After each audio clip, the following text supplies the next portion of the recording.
So, here we are. If you're settling in right now, lights off, phone face down, maybe one of those weighted blankets that make you feel like a very comfortable burrito, then I think you've made a good choice for tonight.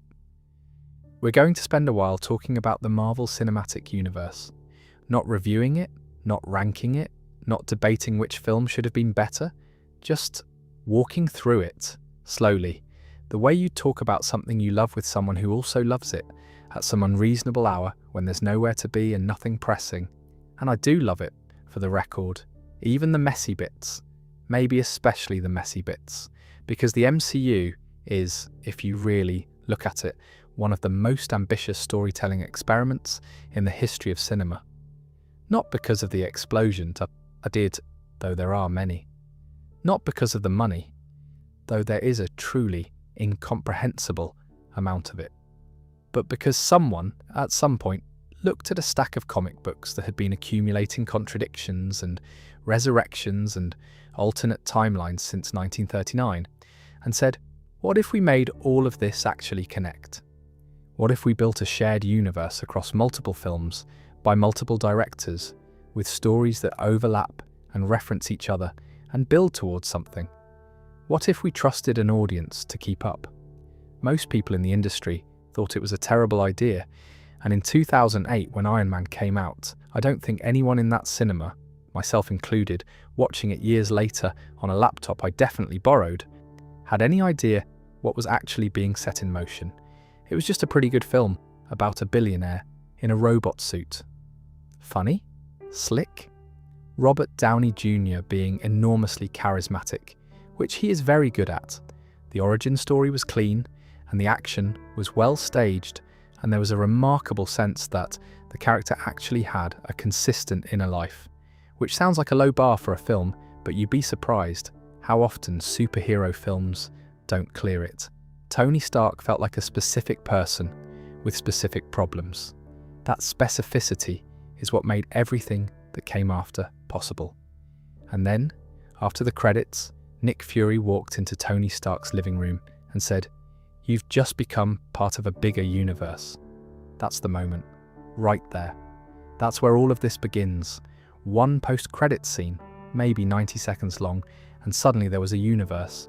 And now, however many films and shows later, 33 films, over a dozen television series, something in the region of 60 hours of material if you sat down and watched everything back to back. It's still going.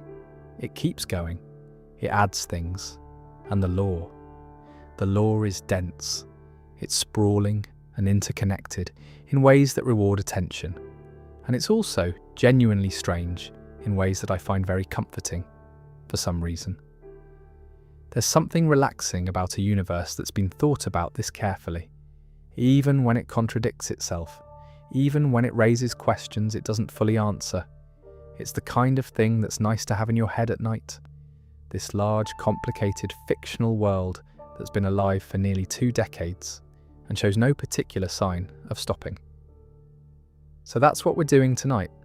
We're going to move through the lore, slowly, no rush, starting at the very beginning, which is appropriately the beginning of the universe, and working our way forward through snaps and timelines, and grief and gods, and very questionable decisions about time travel. I'll share the things I find interesting. Some of it you'll know, some of it you might not have thought about in quite this way. Either's fine. If you want to subscribe, and obviously I'd appreciate that, it helps a lot, you can do that. But there's no pressure. You're not going anywhere, neither am I. Alright, let's start at the very beginning. Because before any of the heroes, before any of the villains, before any of the suits or hammers or magic capers, there were 6 small rocks. And their history, when you actually trace it, is one of the strangest parts of this whole story. So, the Infinity Stones, 6 of them. Space, mind, reality, power, time and soul.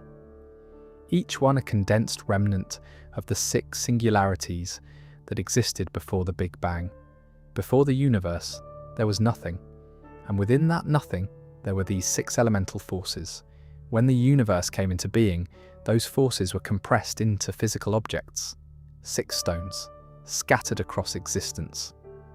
That is a genuinely wild premise, and the MCU delivers it with the casualness of someone mentioning they forgot to buy milk. Thanos explains it in about 30 seconds in Infinity War, and then everyone moves on. But sit with it for a moment. The most powerful objects in the known universe are leftover bits of the forces that existed before the universe itself. They predate planets, they predate stars, they predate time, arguably, the Time Stone included. And here's the first strange thing. For most of the MCU's story, nearly all of them were either on Earth, or passing through Earth, or being held by people who live on Earth. Earth, a small geologically unremarkable planet in an outer spiral arm of the Milky Way, orbiting an average star, populated by beings who, by galactic standards, have barely figured out how to leave their own atmosphere. Earth had 2 of the 6 Infinity Stones for the majority of human history. Possibly 3, depending on how you count. Nobody planned this. It's not a conspiracy. It's just an extraordinary coincidence that the MCU treats with complete seriousness. Let's go through them one by one, because the individual journeys are genuinely strange. The Space Stone, which most people know as the Tesseract, because it's housed inside a glowing blue cube, has one of the longest and strangest journeys. It was used by the Asgardians at some point in ancient history. Then it ended up on Earth, specifically in a small Norwegian village called Tunsberg, where it was kept hidden and probably worshipped, because a glowing blue cube that radiates power is going to attract that kind of attention. Johann Schmidt, the Red Skull, Captain America's primary antagonist in the Second World War, steals it from Norway in 1942 because Hydra wants to use its energy for weapons. He does briefly, before he touches it with his bare hands and gets teleported to the other side of the universe as a consequence. Then Howard Stark fishes it out of the ocean during a search for Steve Rogers. Then it goes to a Isholt ILD facility where scientists study it for decades. Then Loki steals it in 2012. Then it goes to Asgard. Then Thanos takes it. The Tesseract has spent more time on Earth or in human hands than it has anywhere else in the known universe, which seems like an oversight on the universe's part. The Mind Stone has an even stranger journey. For most of the MCU's first phase, it's inside Loki's scepter, a golden staff with the stone set at the tip. Given to Loki by Thanos to help him conquer Earth, nobody knows it's an Infinity Stone. Loki uses it to brainwash people, including Hawkeye, which seems like a significant waste of a cosmic artifact. After the Battle of New York, the scepter gets captured by SHIELD and then immediately stolen by Hydra, who spend years studying it in a base in Sokovia. Tony Stark uses it, still not knowing it's an Infinity Stone, to accidentally create Ultron. The stone then ends up in the Vision's forehead, where it gives him consciousness and becomes a core part of his identity. He carries it around for years as his literal mind. It's a meaningful metaphor, if you're in that sort of mood. The Reality Stone is different from the others in that it's not a stone at all, not in its natural state. It's called the Ether, and it exists as a dark, liquid-like substance that seeks out a living host to inhabit. The Dark Elves, led by Malekith, used it in an ancient war and were defeated. The Asgardians buried it. Thousands of years later, Jane Foster, a human astrophysicist from London, as I mentioned, accidentally stumbles into a portal in an abandoned factory, and the Ether finds her and moves in. She spends a significant portion of Thor, the dark world being slowly destroyed from the inside by an ancient Infinity Stone that is, essentially, using her as temporary accommodation. The stone is eventually extracted and given to the collector for safekeeping. 1 down, 5 to go, says the representative handing it over, in a post-credits scene that told you exactly where the next 6 years of Marvel films were headed if you were paying attention. The Power Stone is the bluntest of the 6. It's not subtle, it just makes things more powerful and also tends to destroy whoever touches it if they're not sufficiently cosmic in nature. It's buried on a desolate, abandoned planet called Morag, hidden inside a ruined underground vault, submerged underwater for most of the year until the tides recede. Peter Quill, Star-Lord, steals it in the opening minutes of Guardians of the Galaxy, kicking off the entire film, and he barely survives touching it. For the Power Stone to then end up as the first stone Thanos collects on his way to destroying half of all life, you have to appreciate that the stone's journey begins with a man in a space helmet dancing to Redbone's "Come and Get Your Love" in a mostly empty ruin. That's the Power Stone's origin story in the MCU. I don't know, I find that very charming. The Time Stone is the one that perhaps makes the most intuitive sense in terms of its placement. It's housed inside the eye of Agamotto, a golden pendant worn by the Sorcerer Supreme, and it's been kept at Kamar-Taj, the hidden magical sanctuary in Nepal, for centuries. The Ancient One has been wearing it. Wong knows about it. Every Sorcerer Supreme presumably has access to the most powerful time manipulation device in the universe, which would explain a few things about how magic works in the MCU, if you're inclined to pull at that thread.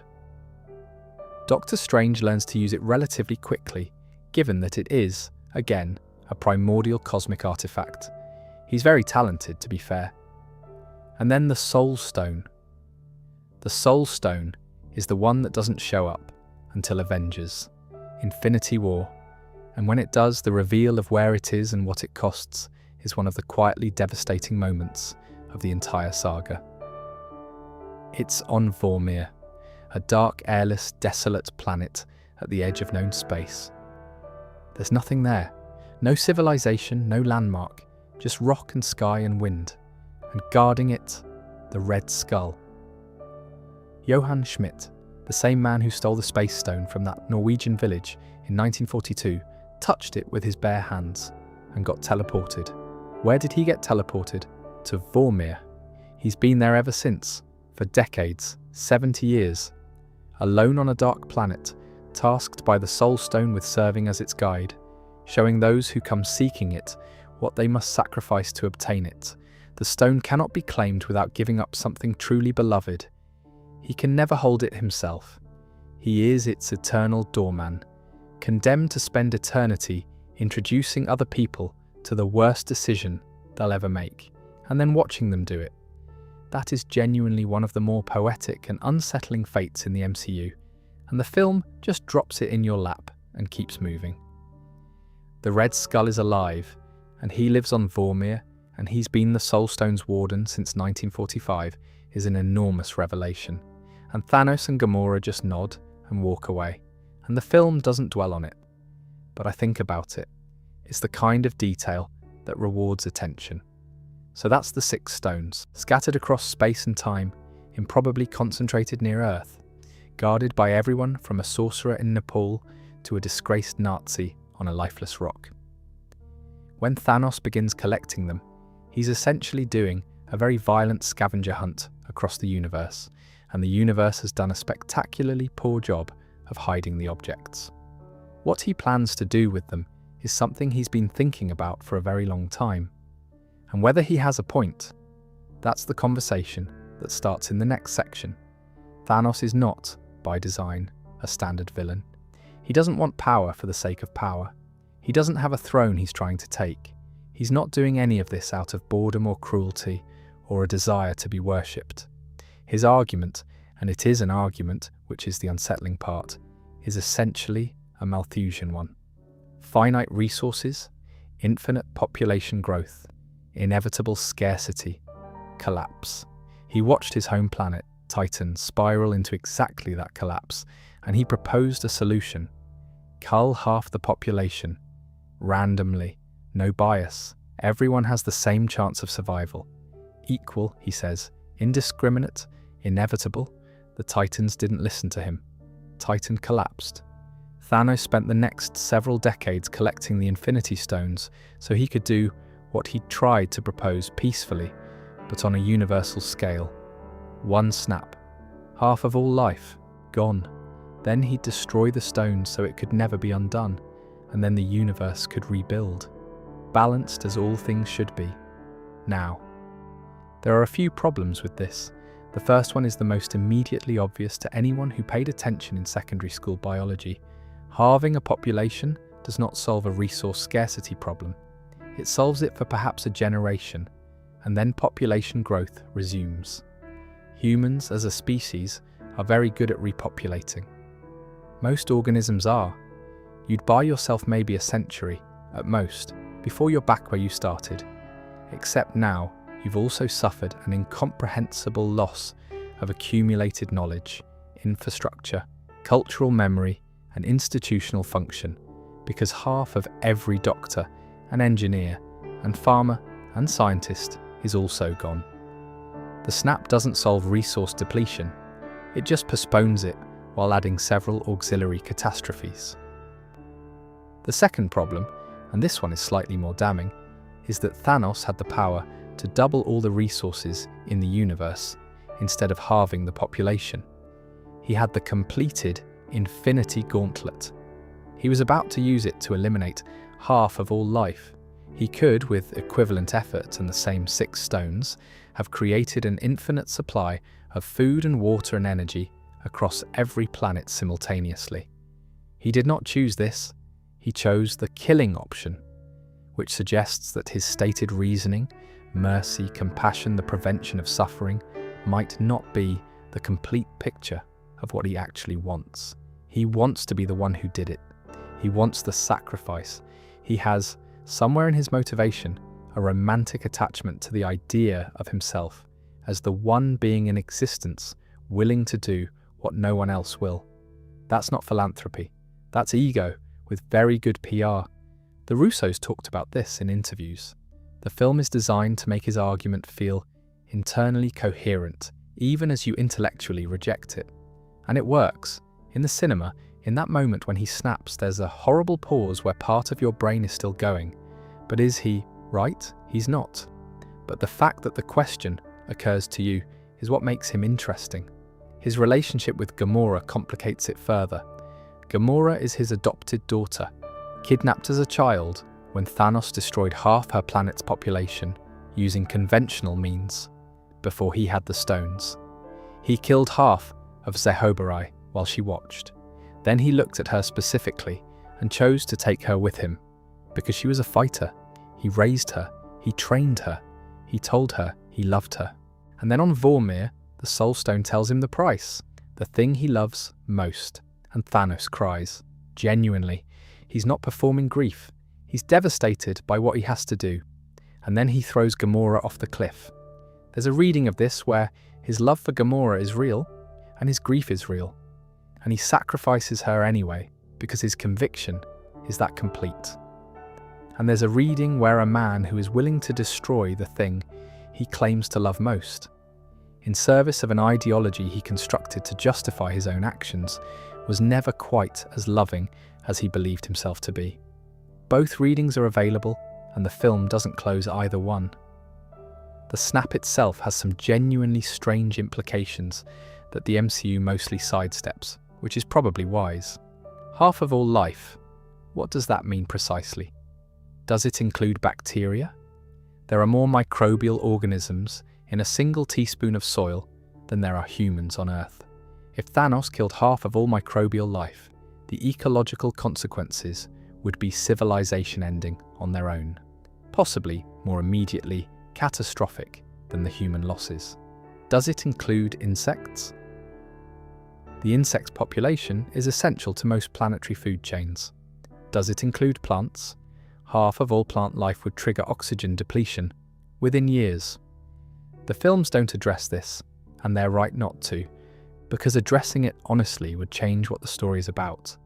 The snap is designed to be felt as a human tragedy, individual losses, individual grief, the specific people who are gone. The ecological mathematics would overwhelm that. So the MCU gives you the grief and quietly doesn't ask you to think too carefully about the soil biology.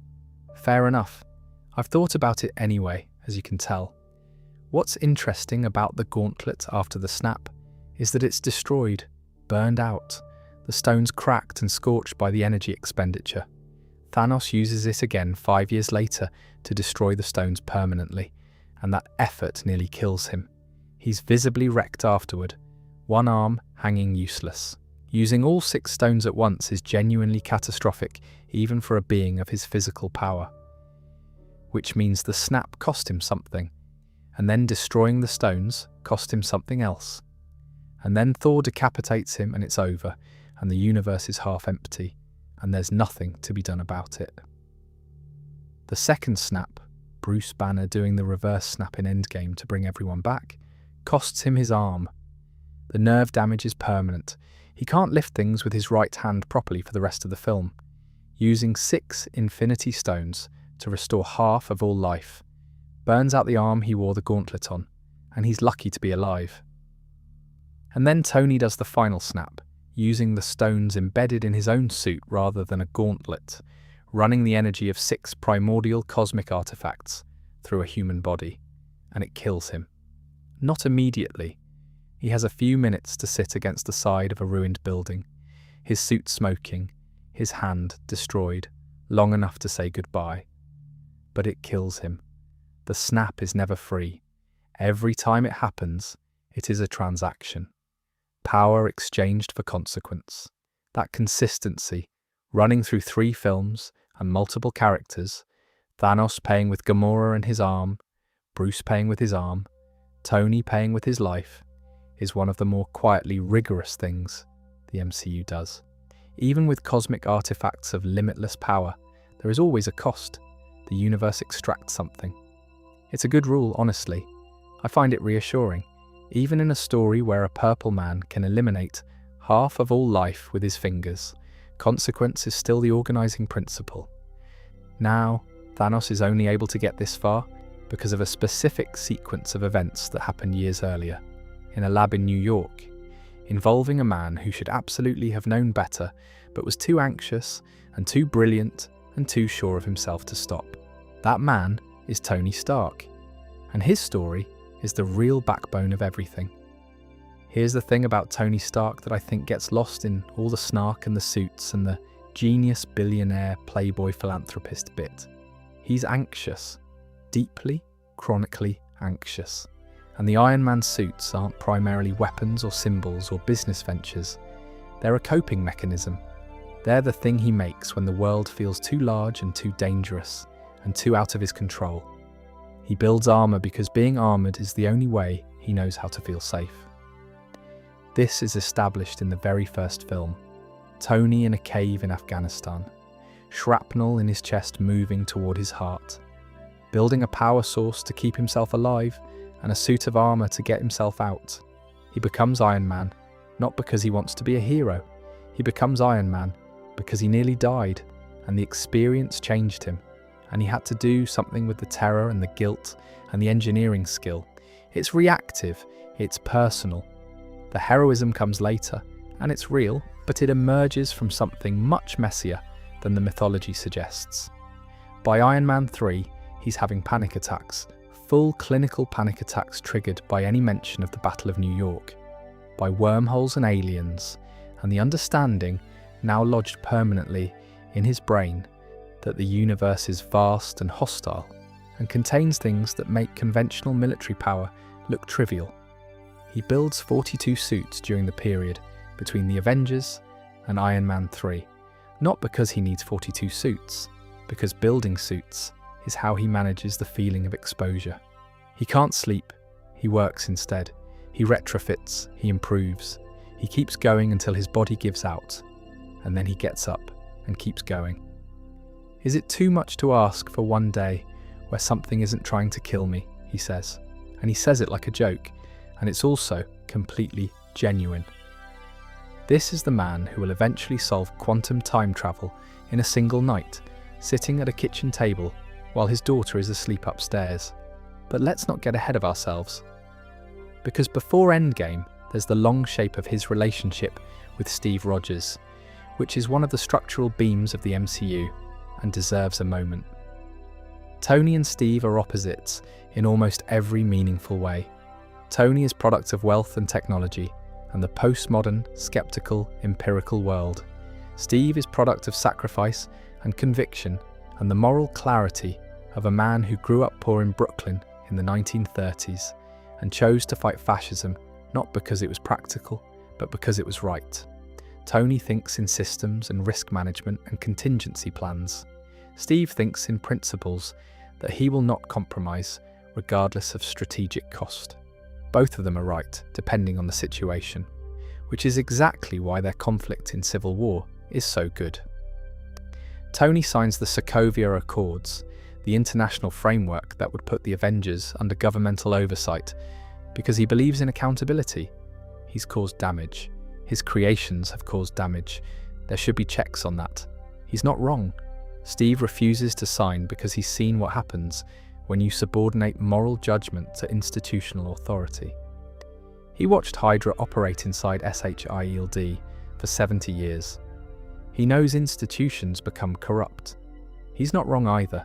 They're both right. They cannot both get what they want. And the film doesn't resolve the argument. It just shows you what it costs when people who are both right cannot find a way to coexist. The Avengers fracture.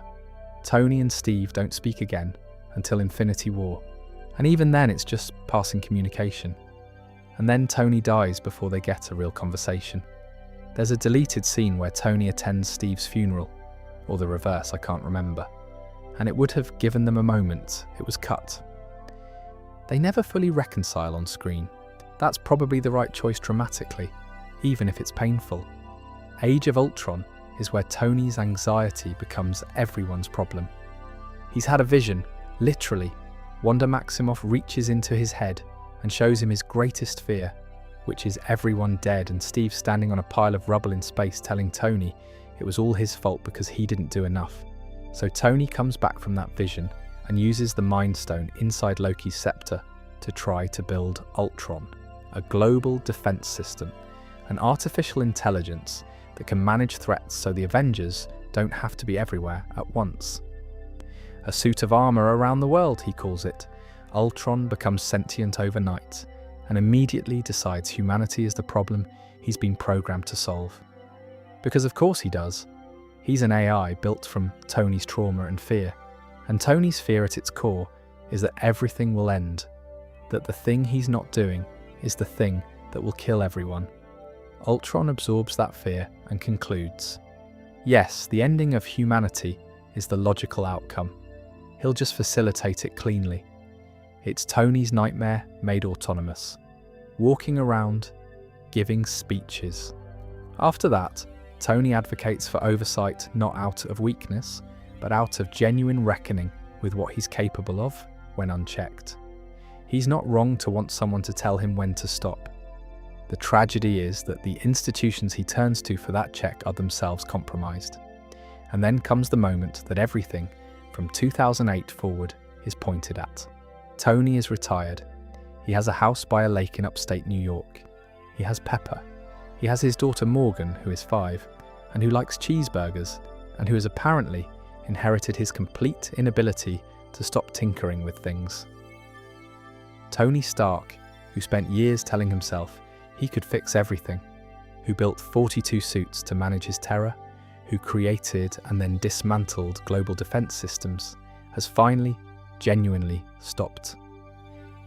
He's at peace, he's sleeping, he takes Morgan fishing, and then Scott Lang turns up with the idea of going back in time to undo the snap. And Tony says no, because he has something to protect now, and he's not going to risk it.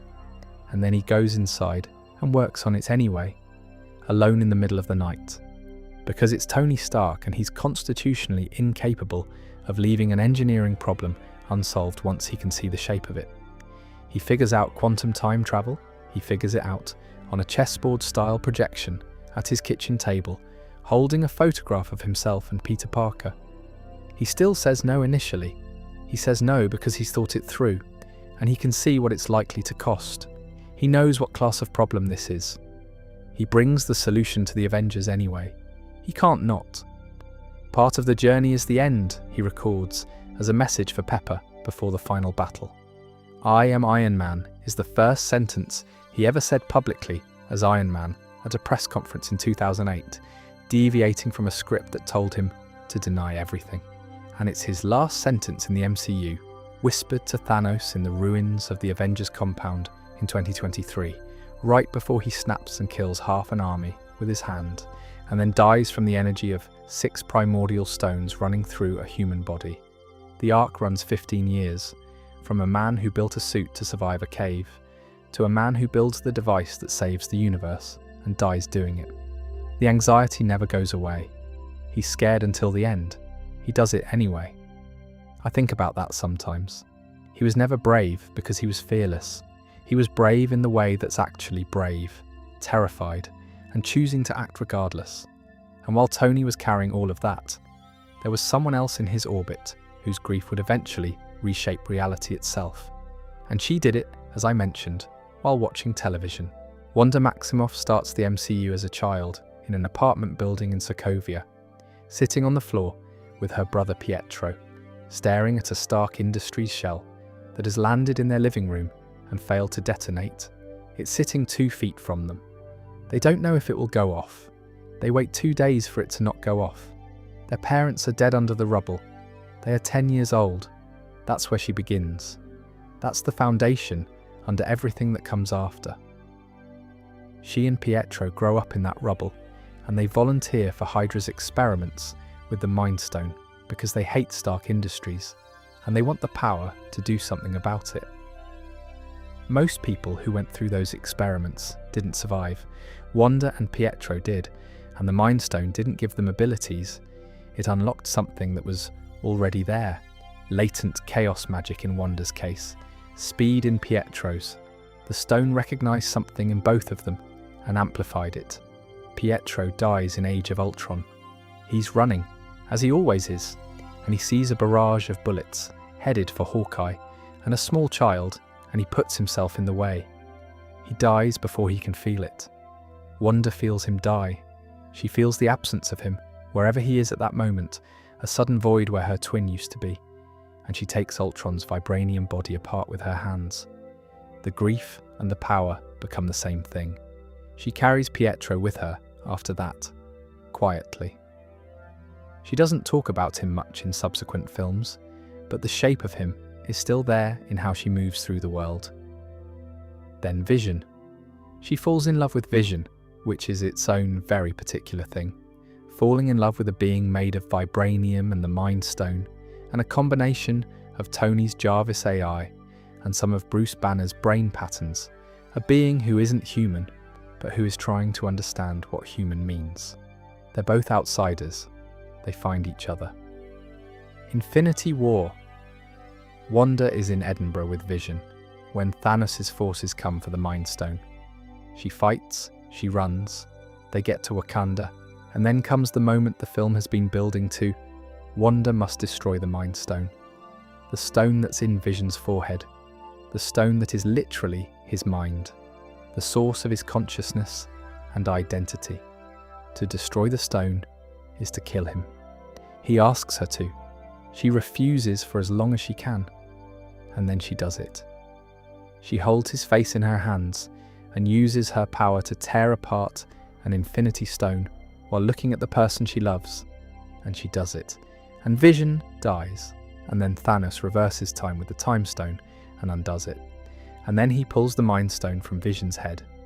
And Vision dies again, this time without colour in his face, this time for nothing. And then the snap takes Wanda. She comes back 5 years later. For her, subjectively, those 5 years didn't happen. She comes back and Tony is dead, and Steve is old, and Vision is still gone. She goes to Westview, New Jersey, to an empty lot where she and Vision had planned to build a house. He'd left her the deed. To grow old in, the note said, or something like that. She can't build the house because Vision is dead, and there's nobody to build it with. And she stands in the empty lot, and something inside her breaks open. And then, and this is the part that WandaVision does so remarkably well, she doesn't consciously decide to do what she does next. She doesn't plan the hex. She's not a villain who constructs an elaborate prison for the residents of Westview. She's a person in so much pain that the pain becomes structural. The grief is so enormous and so uncontained that it overflows the boundaries of her body and rewrites reality in a mile-wide radius, trapping thousands of people inside a sitcom she's unconsciously generating from her own memories. She grew up watching American television with her family in Sokovia. The American sitcom is her emotional vocabulary for what a family looks like. She doesn't have another template. So the Hex becomes a sitcom, cycling through decades as the grief processes in real time. 1950s to 1960s, to 1970s, to 1980s, to 1990s, to 2000s. Each era's aesthetic a reflection of where Wanda is emotionally. The people of Westview are puppets in a grief that's too large to stay inside one person. It's one of the most inventive things the MCU has attempted. The premise of WandaVision, what if a Marvel show was a sitcom, sounds like a gimmick, and it is, in the best possible way. It's a gimmick that actually says something. The sitcom format is exactly right, because the sitcom is Wanda's idea of safety. Things resolve in 20 minutes. Nobody stays dead. Vision in the Hex is not the original Vision. He's a construct made of Wanda's chaos magic and her memory of him. He's not entirely aware of this at first. When he starts asking questions, when he starts noticing that things outside the Hex don't quite track, it becomes one of the more genuinely moving plot lines in the MCU. A being who knows on some level that he's not real, trying to work out what that means while loving someone who created him out of grief. White Vision is a separate thing. SWORD, a government agency, reconstructed Vision's physical body and sent him into the Hex as a weapon against Wanda. He has no memories, no feelings, no connection to what Vision was. Wanda's Vision and White Vision meet, and Wanda's Vision does something quietly extraordinary. He uses the Ship of Theseus paradox. If you replace every plank of a ship until none of the original material remains, is it still the same ship? To make White Vision realize he has a claim to being the real Vision, he gives White Vision access to all of his original memories. And then White Vision flies away. He's never come back. There's a version of Vision with all of his memories and the full capacity for consciousness just somewhere out there, making choices, living a life the MCU hasn't shown us yet. That's a remarkable loose end. Wanda ends WandaVision by collapsing the Hex, releasing the town, losing everything she'd built. Vision is gone again. Her sons, Billy and Tommy, created by her magic in the Hex, are gone. She's alone. She picks up the Darkhold, a book of dark magic, and retreats to a cabin on a mountain. This is where the grief, already that same grief we talked about with Tony, the same pattern of loss becoming action, curves into something different. The Darkhold doesn't create Wanda's desire to find her children. They already existed, in her mind, as real. The book amplifies the desire until it becomes an obsession.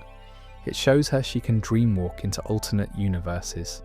It shows her there are universes where Billy and Tommy are real, where she exists as a mother. It tells her she can have them. Doctor Strange in the Multiverse of Madness is the result. Wanda as the antagonist of her own film, systematically murdering her way through alternate realities, trying to reach a version of herself that has her children. She kills the Illuminati, the most powerful heroes of an alternate Earth, one by one, with a casual efficiency that is genuinely shocking. She's not performing villainy, she's just removing obstacles between herself and her children. The grief has consumed the ethical framework. Her ending is ambiguous.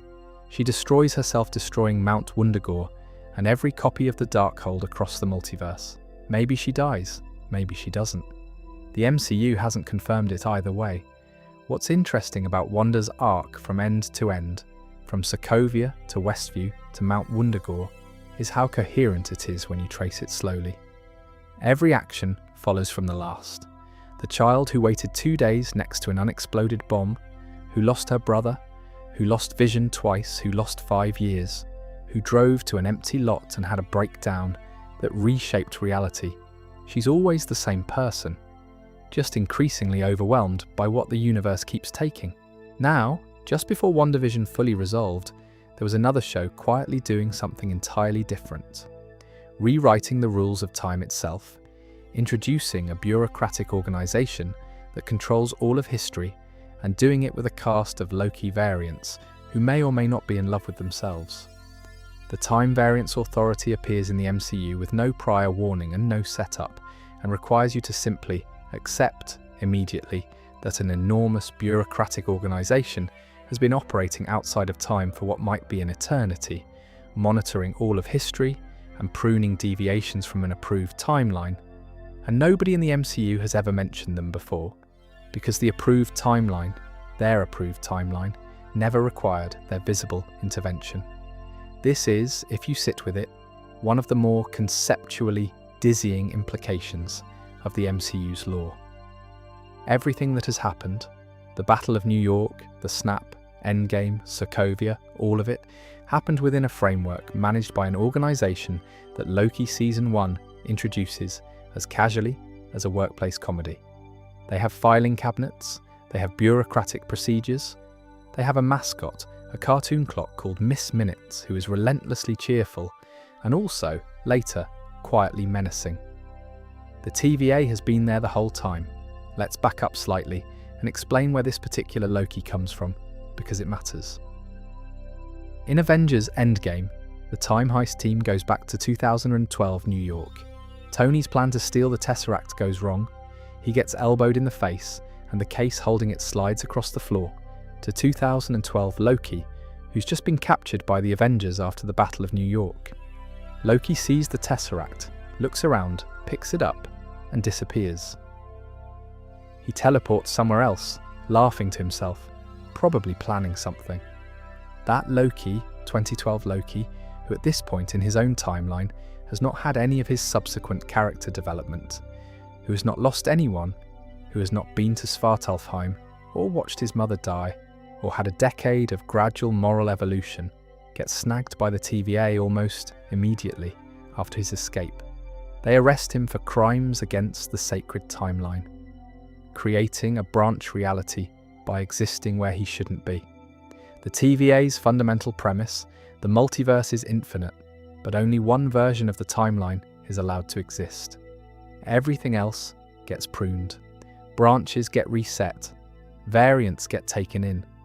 The whole of human history, the whole of cosmic history, is a single thread, maintained by force.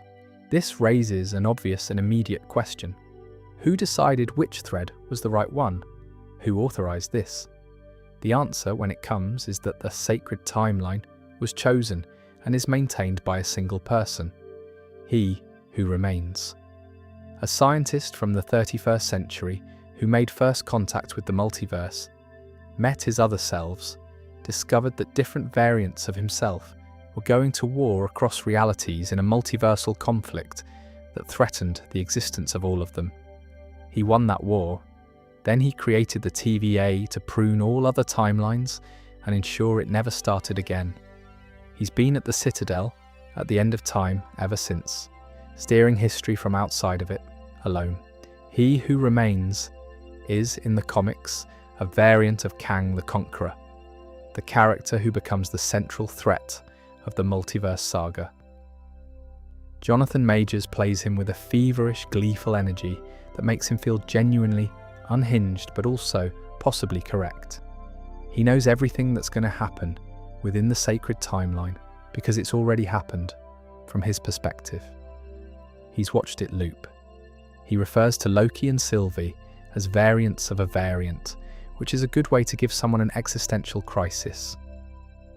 Sylvie is the part of Loki that needed the most explanation. She's a female variant of Loki who was taken from her timeline as a very small child, for reasons that are never fully specified. The TVA deemed her existence a deviation and came for her before she'd done anything. She spent her entire life running from the TVA, living at apocalypse nexus points where a branch timeline would be pruned anyway, and her presence wouldn't register. She's been hiding inside natural disasters and wars and the ends of worlds since she was a child. She's angry in a way that is completely understandable. She and Loki meet, and they are obviously the same person. Different experiences, different presentation, same fundamental nature. The MCU plays their developing connection as a romance, which is either brilliant or very odd depending on your perspective, and is probably both. They're not actually the same person, and the show's clear about this. They've had entirely different lives, but they are variants of the same soul, which means falling for each other is something in the territory of falling for a version of yourself. Loki, who has never trusted anyone, suddenly trusts someone who is literally him. That makes emotional sense even as it's narratively strange. He Who Remains offers them a choice. Take over running the TVA and preserve the sacred timeline, or kill him and release the multiverse. He says if they kill him, worse versions of him, Kang variants, will emerge and the multiversal war will start again. He's probably right. He says this in a way designed to make them feel trapped, which is also probably intentional. Sylvie kills him anyway. She's spent her life being erased by his organisation. She's not inclined to accept his framing. And then the branches spring back. All the pruned timelines, all the variants that were erased, they return. The multiverse opens. Every version of Kang the Conqueror that He Who Remains had suppressed begins to emerge across the branching realities, which is where Loki Season 2 picks up, and where things get genuinely strange, even by MCU standards. Loki is time-slipping, involuntarily moving between past and future versions of the TVA, watching events he can't control from different temporal positions. The temporal loom, the device that processes branching timelines back into the sacred timeline, is failing under the weight of all the new branches. If it fails catastrophically, every timeline, every version of reality gets destroyed. Not pruned, destroyed. The resolution of Season 2 is one of the more quietly ambitious endings the MCU has attempted. Loki spends time learning temporal loom mechanics, learning magic from Sylvie, repeating a loop over and over, going back, failing, going back again, trying again, until he understands enough to do something nobody else can do. He rips the temporal loom apart with his bare hands. He takes the branches of the multiverse, all of them, every timeline, and pulls them together and holds them and sits at the end of time doing it. He becomes the tree of Yggdrasil, essentially. He becomes the thing that holds all of reality together. He sits on his throne at the end of time and holds every branch of the multiverse in his hands, keeping every story alive, every timeline branching and existing and running because he's there sustaining it. He's been established throughout the MCU as the God of mischief. By the end of his show, he's been rewritten as the God of stories, which is a genuinely beautiful conclusion to a character who started the MCU by stealing a cube and trying to conquer Manhattan. The retroactive implication of all this, and it's one worth sitting with, is that everything in the MCU that we've watched happened within a framework that was controlled. The sacred timeline was curated, He Who Remains was steering it. Every choice the characters made, every battle, every snap, every sacrifice, all of it happened within a managed reality. They were, in a sense, characters in someone else's story, and now that He Who Remains is dead, nobody is managing it. For the first time in the history of the MCU universe, the future is genuinely open. Nobody knows what happens next. There's something freeing about that, even though it's also the premise for an incoming multiversal war that will presumably be very loud and expensive to film. Speaking of futures that nobody quite planned for, let's talk about the Steve Rogers ending in Endgame, which is beautiful and also raises a question the MCU has never quite answered. So here's the thing about Steve Rogers' ending in Endgame. It's beautiful, and it makes complete emotional sense, and it is also almost impossible to reconcile with the rules the film established 20 minutes before it happens. Let me lay out the paradox. Endgame's time travel is explained early on. Bruce Banner, who has been studying it intensively, is very clear about how it works. You cannot change your own past by going back in time. Every action in the past creates a new branch timeline, a separate reality that diverges from the original at the point of intervention. The film specifically mocks the Back to the Future model of time travel, where going back changes the present. That's not how it works here, they say. Going back just creates an alternate branch. The original timeline continues unaffected. This is important because it means the time heist doesn't cause any paradoxes for the present-day Avengers. They travel back, take the stones, return. The original timeline continues. The branches they created by taking the stones have the Avengers going back and taking stones, but that doesn't affect the main timeline. Neat, clean, internally consistent. At the end of the film, Steve volunteers to return the stones to their rightful points in time. The Hulk operates the quantum tunnel. Steve steps into the time stream, and then he doesn't come back. They wait. They recalibrate. He doesn't come back. And then Sam and Bucky notice an old man sitting on a bench nearby, and it's Steve Rogers, aged about 90, and he's been living his life.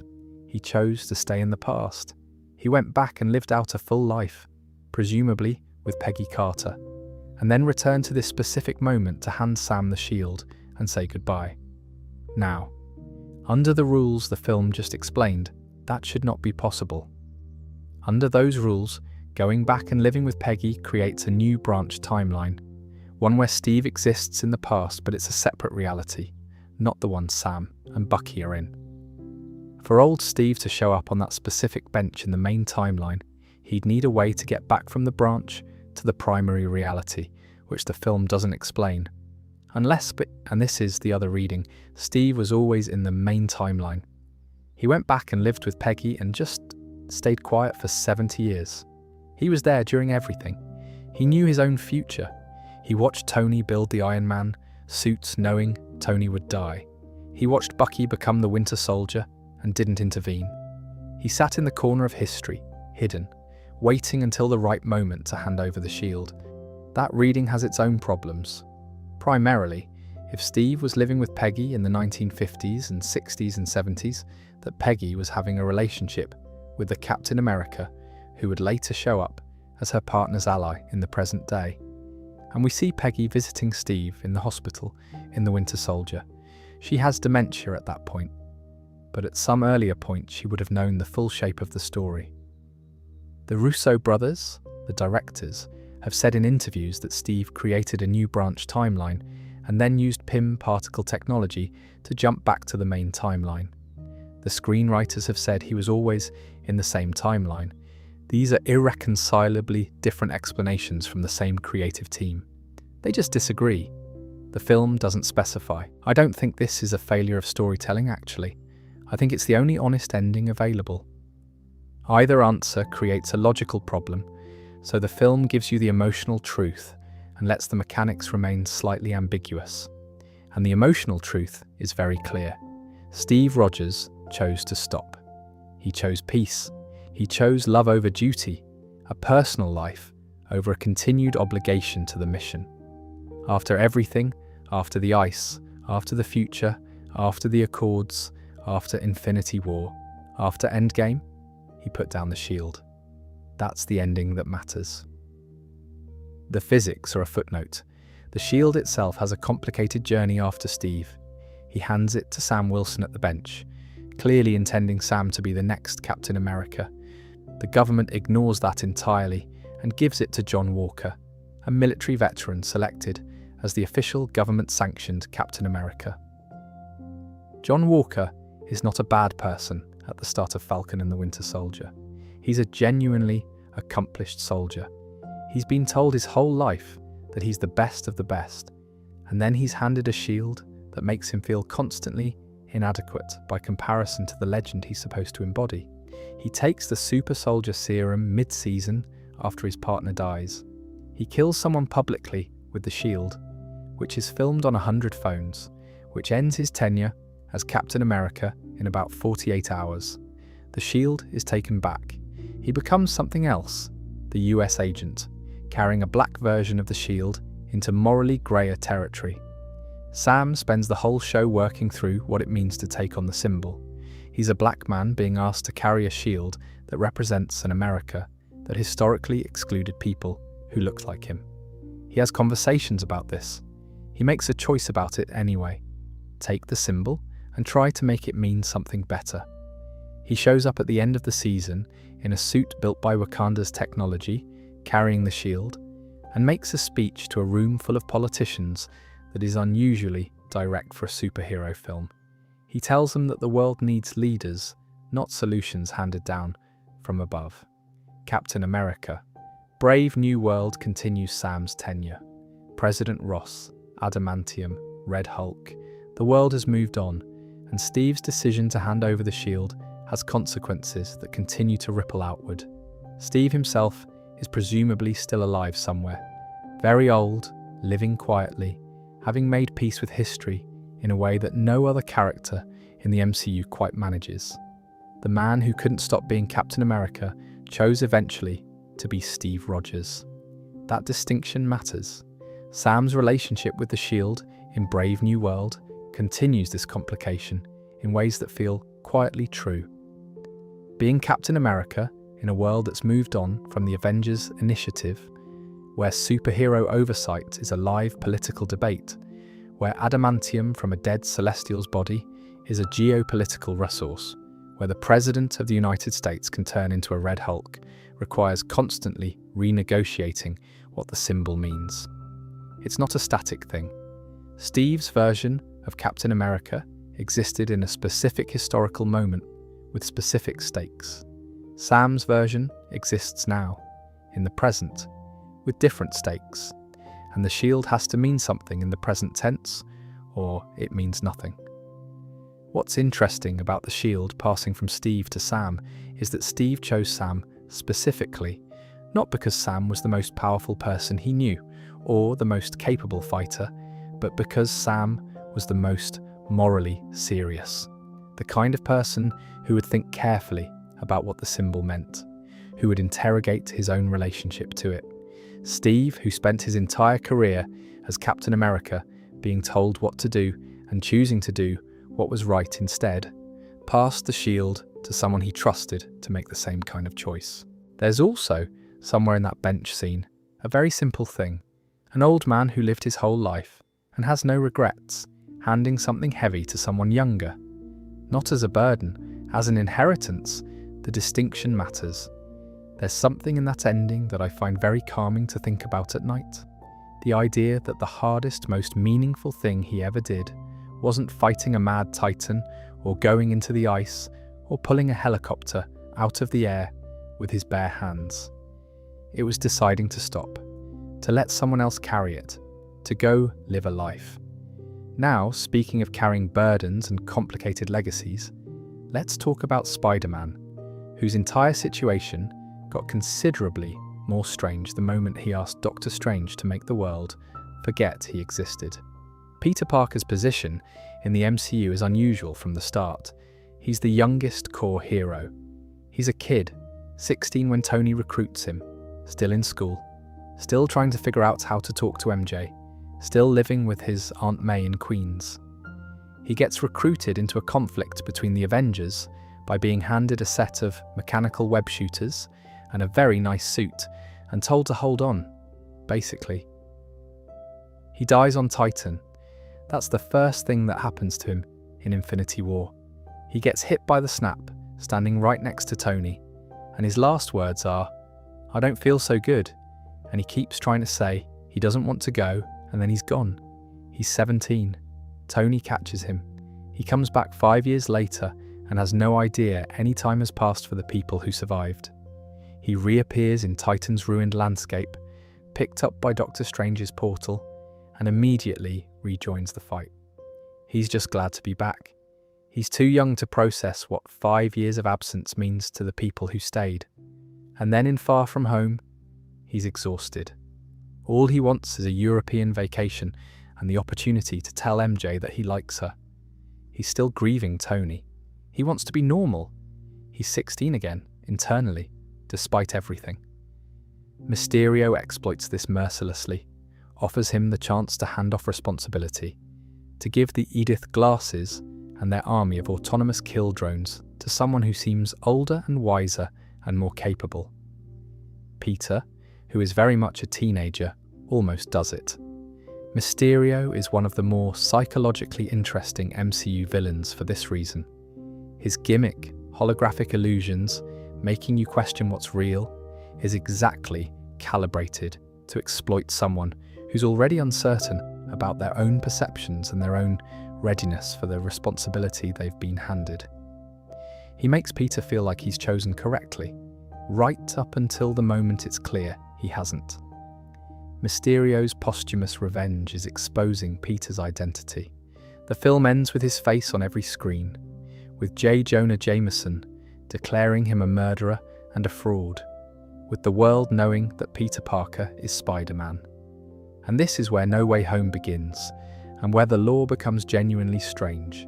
Peter goes to Doctor Strange. He asks for a spell to make everyone forget that he's Spider-Man. The spell Strange begins to cast is straightforward, a global memory alteration. Everyone forgets. But then Peter starts adding conditions. He wants MJ to still remember, and Ned, and Happy, and his Aunt May. Every condition cracks the containment of the spell. Strange is trying to do this in real time while Peter keeps interrupting it with, "Oh, and also," and eventually the containment fails entirely and the spell tears a hole in the multiverse and starts pulling in everyone from alternate universes who knows that Peter Parker is Spider-Man. This includes the villains from the Sony Spider-Man films, Dr. Octopus from the Raimi trilogy, Electro from the Webb film, Sandman, the Lizard, and Norman Osborn, the Green Goblin. They arrive in the MCU confused and displaced and looking at a young Spider-Man who is very much not the one they know. Peter's response to having 5 multiversal supervillains dropped in his lap is again extremely Peter Parker. He decides to cure them. Instead of sending them back to their universes, where they were, in some cases, moments from death, he wants to fix whatever made them dangerous. He wants them to go home better than they arrived. He cannot let anyone die if he has the means to prevent it. This is the genetic inheritance of Uncle Ben's philosophy, delivered without the character ever needing to say it directly. Norman Osborn is the reason this can't go cleanly. Norman is, depending on the moment, a brilliant and remorseful man who knows he's been transformed into something monstrous by the serum, and a maniacal persona who just likes to hurt things. The Green Goblin reasserts himself at the worst possible moment and throws a pumpkin bomb at May, who dies in Peter's arms in an empty car park, having just told him that with great power comes great responsibility. She says the Spider-Man thing, the thing that defines the character, and then she dies. The moment 2 other Peter Parkers arrive, pulled in by the widening spell, the film becomes something different. It becomes a conversation between 3 versions of the same character at different points in their stories. Andrew Garfield's Peter is quieter, sadder. He lost Gwen Stacy years ago, and he's never quite recovered. Tobey Maguire's Peter is older and wiser with a bad back, and he's genuinely kind about it. He's been through this, he knows where it goes, he's trying to help without projecting. Tom Holland's Peter is in immediate grief, raw, and the older Peters can see themselves in him clearly. They sit in a lab and compare web shooters. Toby's are biological, Andrew's are mechanical, Tom's are mechanical too. There's a small moment where Toby shoots a web from his wrist and Andrew just looks at it like he's been mildly personally offended his whole life. There are 2 moments in No Way Home that will live in MCU history. The first is when Andrew Garfield catches MJ. She falls during the bridge fight, the same way Gwen fell, and Andrew, who didn't catch Gwen in time, who has carried that for years, catches her. He holds her, and his face does something that requires no dialogue. He's not over Gwen. He'll never be entirely over Gwen, but he caught her. That mattered. The second is the decision Peter makes at the end. Strange can reattempt the spell, the version that works, that makes everyone forget Peter Parker. Not just forget he's Spider-Man, forget he exists, MJ, Ned, Happy, everyone. Peter will lose every relationship he's built in the MCU era. He'll be alone. He chooses it anyway. He does it because other people are dying and being displaced because of the connection to his identity. He does it because May died and the Green Goblin could find her through knowing who he was. He does it because the responsibility, right now, in this specific moment, costs everything. After the spell, Peter gets his GED alone. He makes a new suit by hand. No Stark technology, no Wakandan engineering, just a sewing machine and red and blue fabric. He rents a small apartment. He visits a coffee shop where MJ works, starts to say something, decides not to. She doesn't know him. Ned doesn't know him. He walks away. It's one of the quieter endings in the MCU. No triumphant score, no celebration. Just a young man who sacrificed his own history for other people and is now genuinely alone for the first time, starting over with nothing. He'll be fine, probably. He's Spider-Man. But the aloneness is real, and the script doesn't rush you past it. I find that I appreciate that enormously. It would have been very easy to give him a moment of uplift at the end, a glimmer of hope. Instead, the film just lets the weight of the choice land, and then ends. The final image is him swinging between buildings in his hand-sewn suit. New York carries on, and while all of that was unfolding in New York, in a coffee shop, in an empty apartment, in a sky with no memory of who used to fly through it, there were beings much older than any of these characters who had been watching the whole thing from a much more complicated position. The Eternals have been on Earth since approximately 5000 BC. Let that sit for a moment. 5,000 years BC.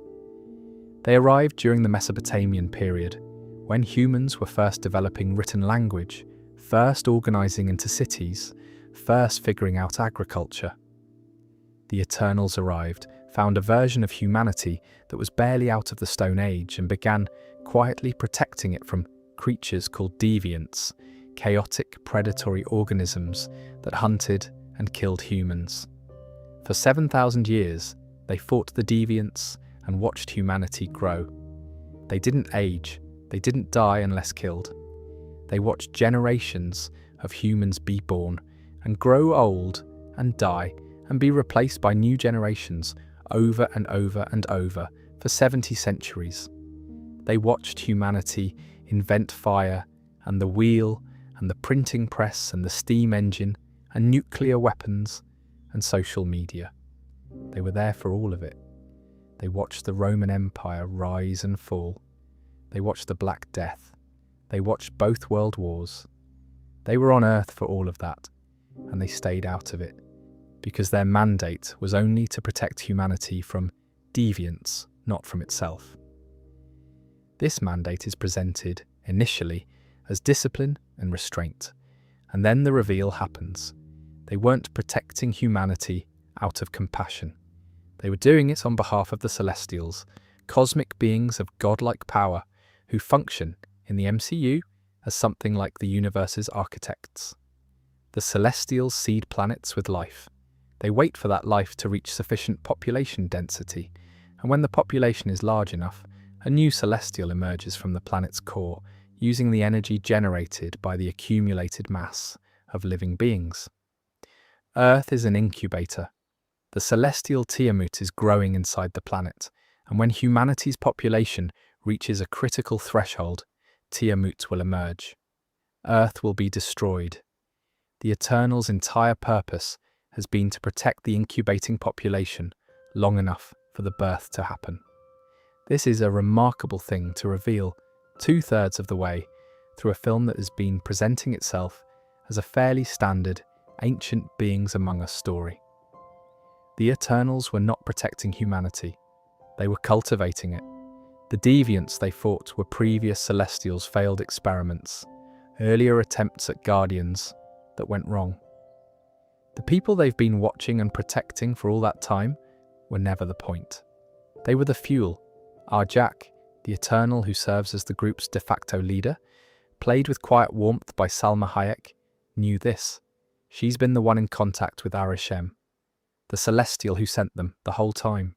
She kept it from the others. Some of the Eternals, when they find out, accept it, some don't. Cersei stops the emergence. She uses chaos magic that she's been underestimating her entire life to channel enough power to turn Tiamut to marble, to literally petrify a celestial being in the moment of its emergence. Tiamut cooperates with this.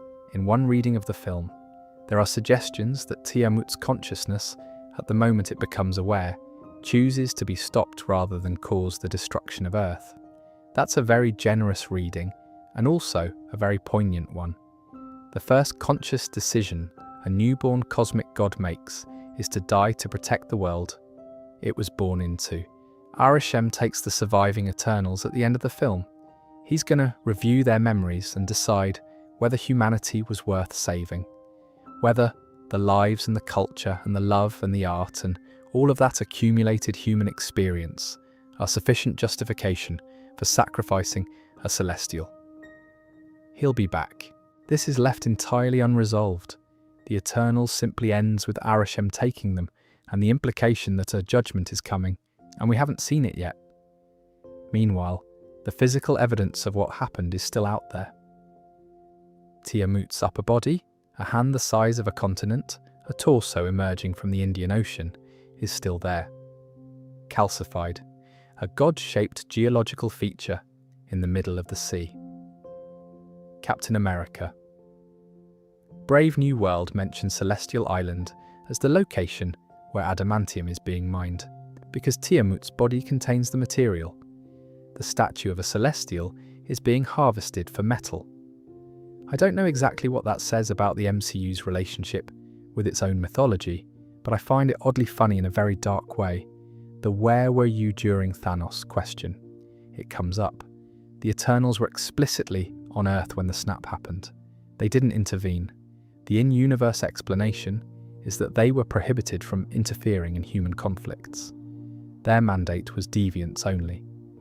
But the more honest explanation from the film's internal logic is that the snap actually worked in Arishem's favour. Removing half of all life slowed the emergence, fewer living beings generating less energy, meaning Tiamut's birth would take longer. The snap was, from the Celestials' perspective, a minor inconvenience. From Thanos' perspective, accidentally delaying a god's birth was probably not on his list of outcomes, but there it is. There's also the matter of what the Eternals' memories mean about their own identities. They've had their memories wiped between deployments on different planets. This is not the first time they've done this. They've watched civilizations grow and then been reset, their memories of those civilizations erased, deployed again to start over. The specific team deployed to Earth has been here that long, but that span might be just one cycle in a long series of deployments they no longer remember. Druig, the Eternal who can control minds, who has been watching humans make terrible choices for millennia and fighting the urge to simply make them stop, has been carrying this the entire time. The weight of watching. The restraint of not acting when he believes he knows what would be better. When he finds out the truth about their purpose, his reaction is not surprise so much as a very particular kind of devastated recognition. Of course, his face says. Of course it was this. The Eternals film is divisive. A lot of people find it slow. I think it's genuinely attempting something different from the standard MCU rhythm. A scope that operates on geological timescales. A melancholy that runs through the action. A question about what it means to love something you were sent to use. Whether it fully succeeds is a separate conversation. The question it's asking is a good one. And while the Eternals were watching humanity from their position of complicated complicity, there was a character watching from an entirely different vantage, not from ancient history, but from inside the same century, losing one thing after another and still showing up. If you trace the losses, they're almost remarkable in their accumulation. His mother Frigga, killed by dark elves in Asgard. Loki, who fakes his death in the same film, which means Thor grieves him and then finds out it was a lie and then has to start over. Grief-wise, that particular loss gets complicated because it keeps not being final. Odin goes peacefully, at least, dying in a field in Norway, while Thor watches, which is quiet and painful in its own way. Then Asgard itself, destroyed by Surtur the fire giant, because it turned out Ragnarok was unavoidable, and the only way to stop Hela was to let it happen. And then, on a refugee ship full of survivors with nowhere to go, half his people, killed by Thanos in the opening minutes of Infinity War. Loki, for real this time, killed by Thanos' bare hands not 10 minutes later, not 50 feet from where Thor is restrained. And then Thor gets Stormbreaker, the dwarf-forged axe, and goes to Wakanda and throws it through Thanos' chest. He buries it in his chest, and then Thanos snaps, and Thor, through the smoke and chaos, says the last thing that's said in Infinity War before the credits roll. What did you do? He knows what he did. He's the one who didn't aim for the head. This is the most significant failure of Thor's entire arc, and the MCU commits to it completely. He had the shot. Stormbreaker through the chest stops Thanos long enough for Thanos to make a speech about how Thor should have gone for the head, and then snap. Thor could have ended it. He wanted Thanos to know he'd lost. He wanted the moment of personal victory. He aimed wrong. "I should have gone for the head" is one of the most quietly devastating lines in Endgame, because Thor doesn't say it with drama. He says it with the flat effect of someone who has been living inside that sentence for 5 years. The 5 years after the snap are where Thor's storyline goes, somewhere the MCU hadn't quite gone before. He becomes severely depressed. He's living in a fishing village in Norway with the surviving Asgardians, New Asgard, population modest, and he's stopped functioning. He's drinking heavily. He's gained considerable weight. He has a beard growing in different directions. He plays video games very badly, with Korg and Mech, his rock alien friend, and a small worm respectively. He's not fine, and the film doesn't pretend he is. Some people find the Fat Thor comedic treatment uncomfortable, a genuine mental health spiral played partly for laughs.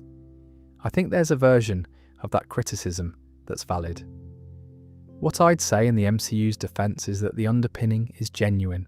This is a person who has been carrying grief for so long, in a body that doesn't allow him to process it through human mechanisms like illness or aging, and he's finally broken. The comedy is how the people around him manage the weight of watching it. Korg is very gentle with him. The Asgardians give him space. The time heist gets him up.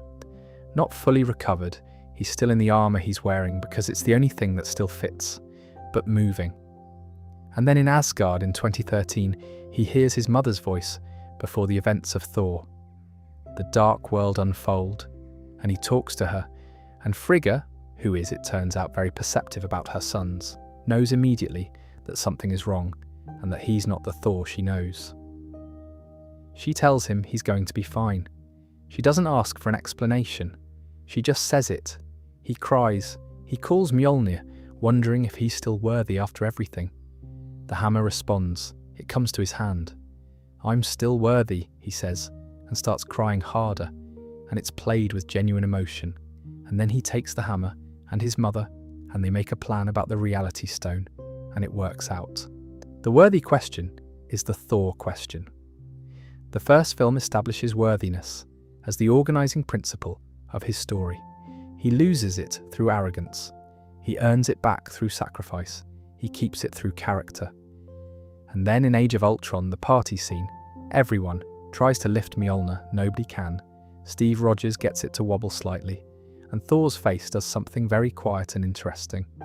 And then, in Endgame, Steve lifts it cleanly, and Thor's response is, "I knew it, I knew it." He's genuinely delighted. He wanted it to be true. His story after Endgame continues in Thor, Love and Thunder.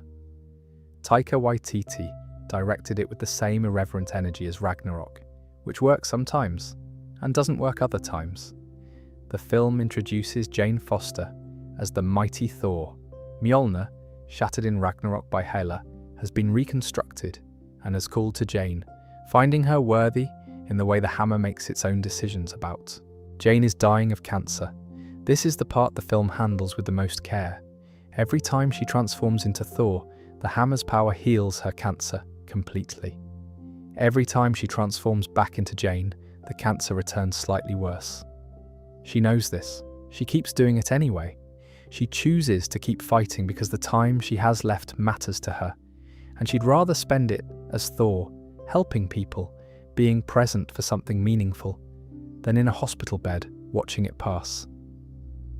She dies in Thor's arms, having made that choice clearly and consciously and without regret. That's a very good death for a character in story terms. Not the death, obviously, but the way she goes toward it. Thor's grief in Love and Thunder is lighter in register than his grief in Endgame, which is probably a directorial choice that not everyone agrees with. But there's a through line. Thor is a character who has been learning over the course of multiple films and years of real time that loss doesn't mean stopping, that you carry the dead with you and you keep going. He tells Gore, the God Butcher, the villain, a man who has lost his daughter and wants revenge on all gods, that love is pain and love is worth it anyway. It's perhaps the simplest distillation of what Thor's arc has been about. He started the MCU as a prince who wanted the throne and couldn't be bothered to understand why other people's feelings mattered. He ends it, at least for now, as a father figure to Gore's resurrected daughter Love, travelling the universe with a small girl who has the power of an Infinity Stone and is learning what to do with it. He's not King of Asgard, he's not the God of Thunder in any formal sense anymore. He's just Thor, carrying a kid around the galaxy, still showing up. That's the pattern under Tony and Wanda and Thor both.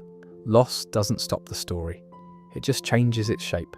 It sits quietly under the next character we need to talk about too, though he operates not through grief so much as through a quietly staggering competence that the MCU uses as connective tissue across nearly its entire run. But first, let's take a brief detour into the physics of the impossible, because the quantum realm is the foundation under more of the MCU than it initially appears. The quantum realm is introduced in the first Ant-Man film in the least dramatic way imaginable. Scott Lang is shrinking. He's fighting Darren Cross, the Yellow Jacket, and things go wrong, and he keeps shrinking past the subatomic threshold, and suddenly he's in a very strange place. Visual noise, impossible geometry, no clear floor or ceiling, and a sensation of being very small, in a way that doesn't quite have a direction. He gets back out because he shoves an old regulator into a slot in his suit that his dead mentor's wife suggested might work. It works. He escapes. The quantum realm gets about 90 seconds of screen time in that first film, and Hank Pym references it as the place Janet Van Dyne, his wife, Hope's mother, disappeared into 30 years ago, and everyone moves on. The quantum realm is a subatomic dimension. It's not a metaphor. It's a physical space that exists beneath the threshold of observable matter. Smaller than atoms, smaller than particles, at a scale where conventional physics stops applying. When you shrink past a certain point, you cross through a threshold into it. It has its own geography, its own physics, its own ecosystem, and, this becomes very important later, its own relationship with time. Time doesn't move the same way in the quantum realm. This is first suggested in Ant-Man and the Wasp, when Janet Van Dyne is finally retrieved after 30 years of being trapped there. She's not 30 years older. She's been surviving, learning, changing, but the time she experienced doesn't map onto normal time in any clean way. The quantum realm compresses or stretches time depending on how you're moving through it. Scott Lang falls back into the quantum realm at the end of Ant-Man and the Wasp and gets stuck. The snap takes Hope and Hank and Janet, and nobody's left to pull him out. He sits in there. He experiences something in the range of 5 hours. 5 years pass outside, and then a rat steps on a keyboard, and the quantum tunnel accidentally reopens, and Scott falls out into a world that has moved on without him. He drives into San Francisco. Everything is overgrown and half empty. The memorial wall has thousands of names on it. He finds his own, he finds Cassie's, then Cassie walks up and she's 15 instead of 10, and Scott just holds her and doesn't quite process it. This 5-year temporal discrepancy is the seed of the entire Endgame time heist. Scott explains to the Avengers that the quantum realm warps time. 5 hours felt like 5 years, or from another angle, 5 years were compressed into 5 hours. His proposal: if you can control your entry and exit points, you could theoretically navigate through time using the quantum realm as the medium. You could go back to specific points in history. Tony dismisses it immediately. He goes home, puts his daughter to bed, and starts working on it anyway, because the possibility is right there and he can see it.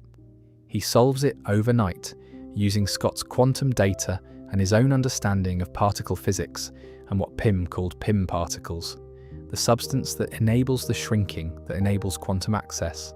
He calls it a GPS for time, which is a significant undersell, but Tony is not a modest person. The technology that makes all of Endgame possible was invented for a different purpose, discovered accidentally by a 5'9" thief from San Francisco who was only in the quantum realm in the first place, because he was trying to shrink really small and win a fight with a man in a yellow suit. This is very standard MCU lore behaviour. Kang the Conqueror, the multiversal villain introduced in Quantumania, has his base of operations in the quantum realm. Not the quantum realm surface, such as it is, but deep inside it, where a civilization exists. The microverse, essentially, though the film calls it the quantum realm throughout. Kang conquered it. He built an empire down here, at the bottom of physics, ruling over a population that's been under his control for long enough that most of them don't remember a time before him. He has a multiversal engine, a device that would let him escape the quantum realm and conquer realities across the multiverse. He was imprisoned here by other Kang variants, the Council of Kangs, because even by their standards, he was getting too aggressive. They locked him at the bottom of physics and told him to stay there. Scott accidentally breaks his engine's power core while trying to escape. Kang offers him a deal. Get it back, and Scott and his family go free. Scott tries. It doesn't work cleanly. Eventually, the power core gets destroyed entirely, and Kang is seemingly defeated. Seemingly. The post-credits scene of Quantumania is one of the MCU's most explicitly setup focused. A stadium full of Kang variants. Dozens of them, all variants of the same man from different timelines, gathering in response to the death of their colleague at Ant-Man's hands. They're not worried, they're not devastated. One death among them is a minor inconvenience when there are this many. The one who died was the one they'd all agreed to lock away, and he still managed to threaten a multiversal scale crisis before he was stopped. The Council of Kangs is the threat the Multiverse Saga is building toward. All variants of the same man, with the combined knowledge and resources of every version of themselves, coordinating across the multiverse to do something enormous. What specifically they're planning remains unresolved at the current MCU timeline. Janet Van Dyne's 30 years in the quantum realm are only partially explored in the films. She was trapped, but she wasn't passive. She learned the realm's physics. She helped people there. She met Kang's early iterations when she arrived.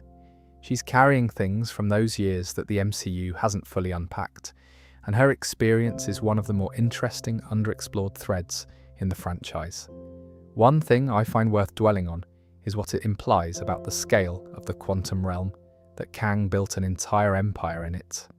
Civilizations, architecture, agriculture, military, political structures, all of this exists at a subatomic scale, beneath the threshold of ordinary matter. When Scott Lang is navigating the quantum realm at full Ant-Man scale, he's effectively a giant among people who've built their entire existence at a size that conventional physics describes as impossibly small. The quantum realm doesn't just bend time, it bends the concept of scale so thoroughly that small stops meaning anything useful. The Kang variant imprisoned there is called the Conqueror, as opposed to other Kang variants who've taken different names and different philosophies in different timelines. The Conqueror's specific vision involves not just conquering individual universes, but reshaping the structure of the multiverse itself, dictating which timelines are allowed to exist, which histories are permitted, which versions of reality get to continue. He's not interested in ruling one world, He wants to be the organising principle of all of them. There's also the question of MODOK, George Tarleton, who served as Kang's primary enforcer in the quantum realm. He's a former human who was captured and physically transformed into a floating giant head with tiny arms, a mobile weapons platform named Mental Organism, designed only for killing.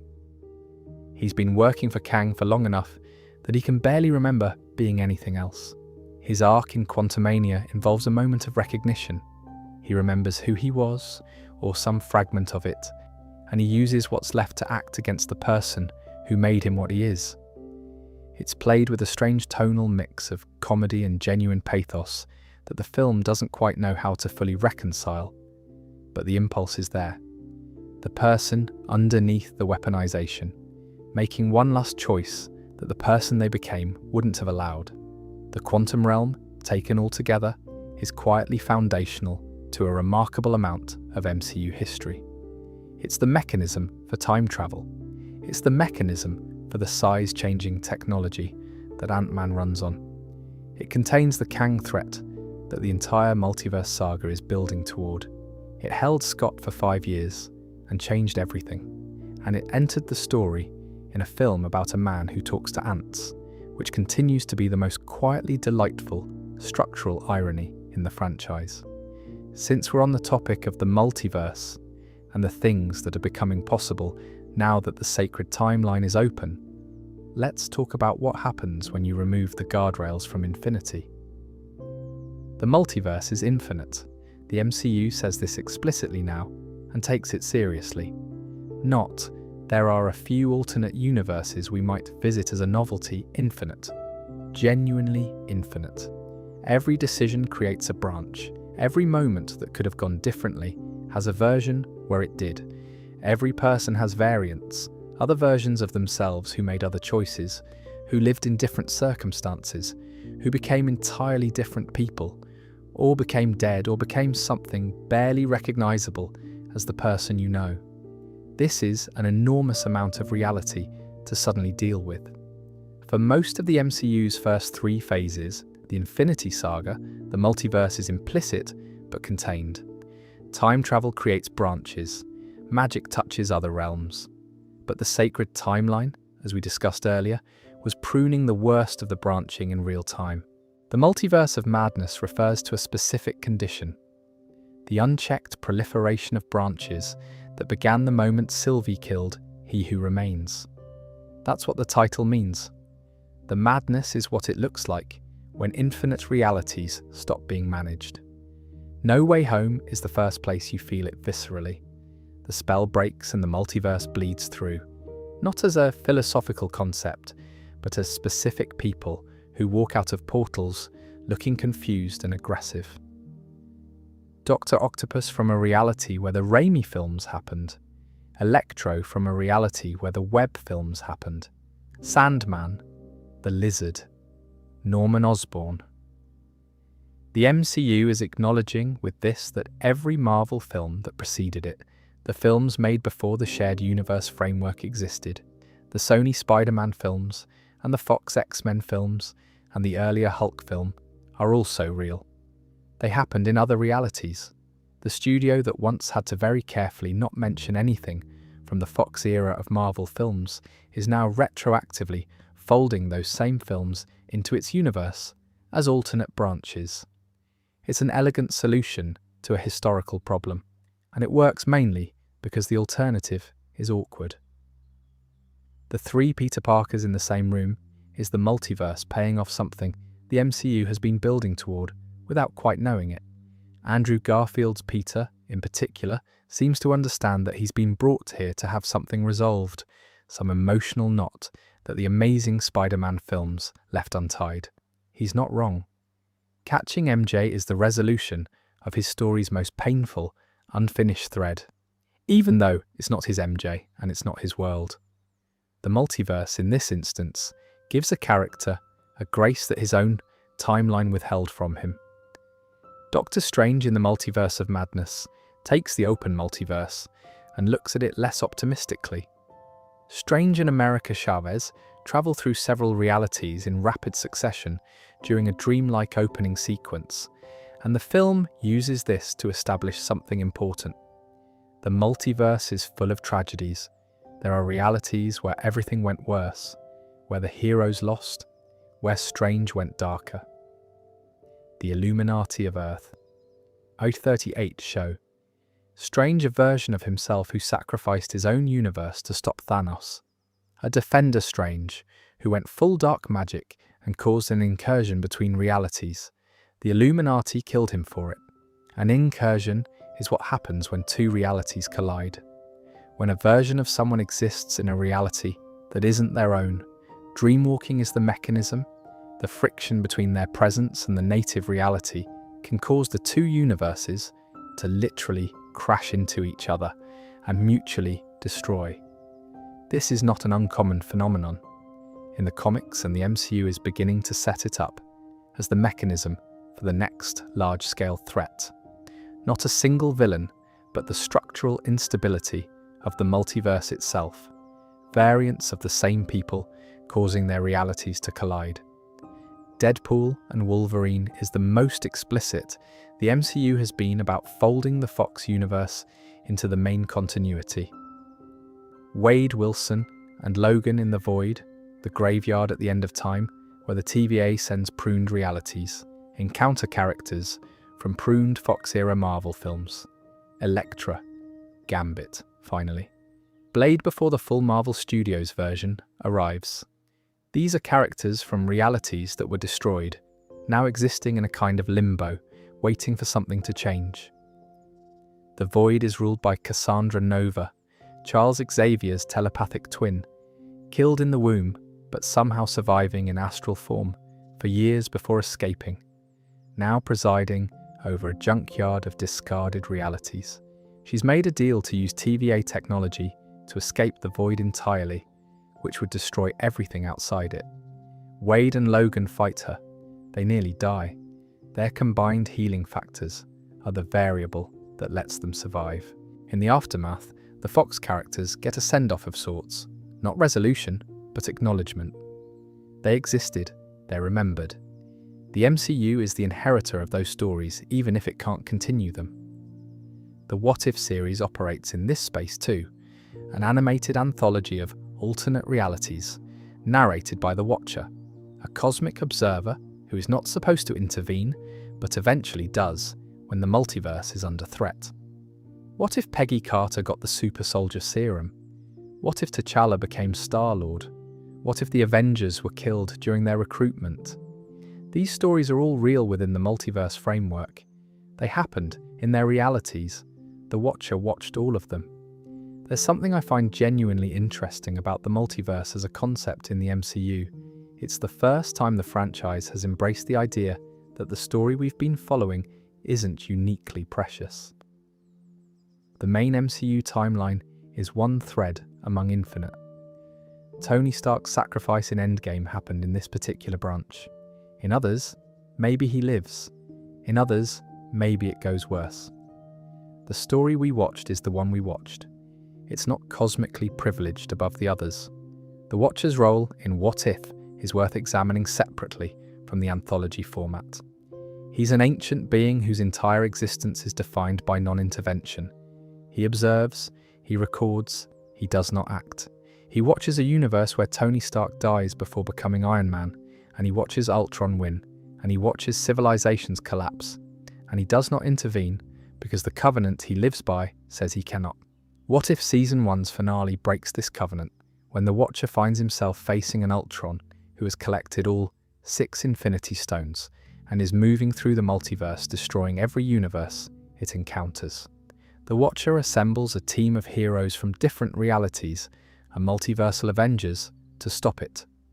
This is significant not because of the action, but because of what it means for the Watcher's character. Even a being defined by passivity has a threshold. Even pure observation has a point beyond which it becomes complicity. The multiverse being infinite doesn't mean every outcome is equally acceptable. Some things are worth intervening for.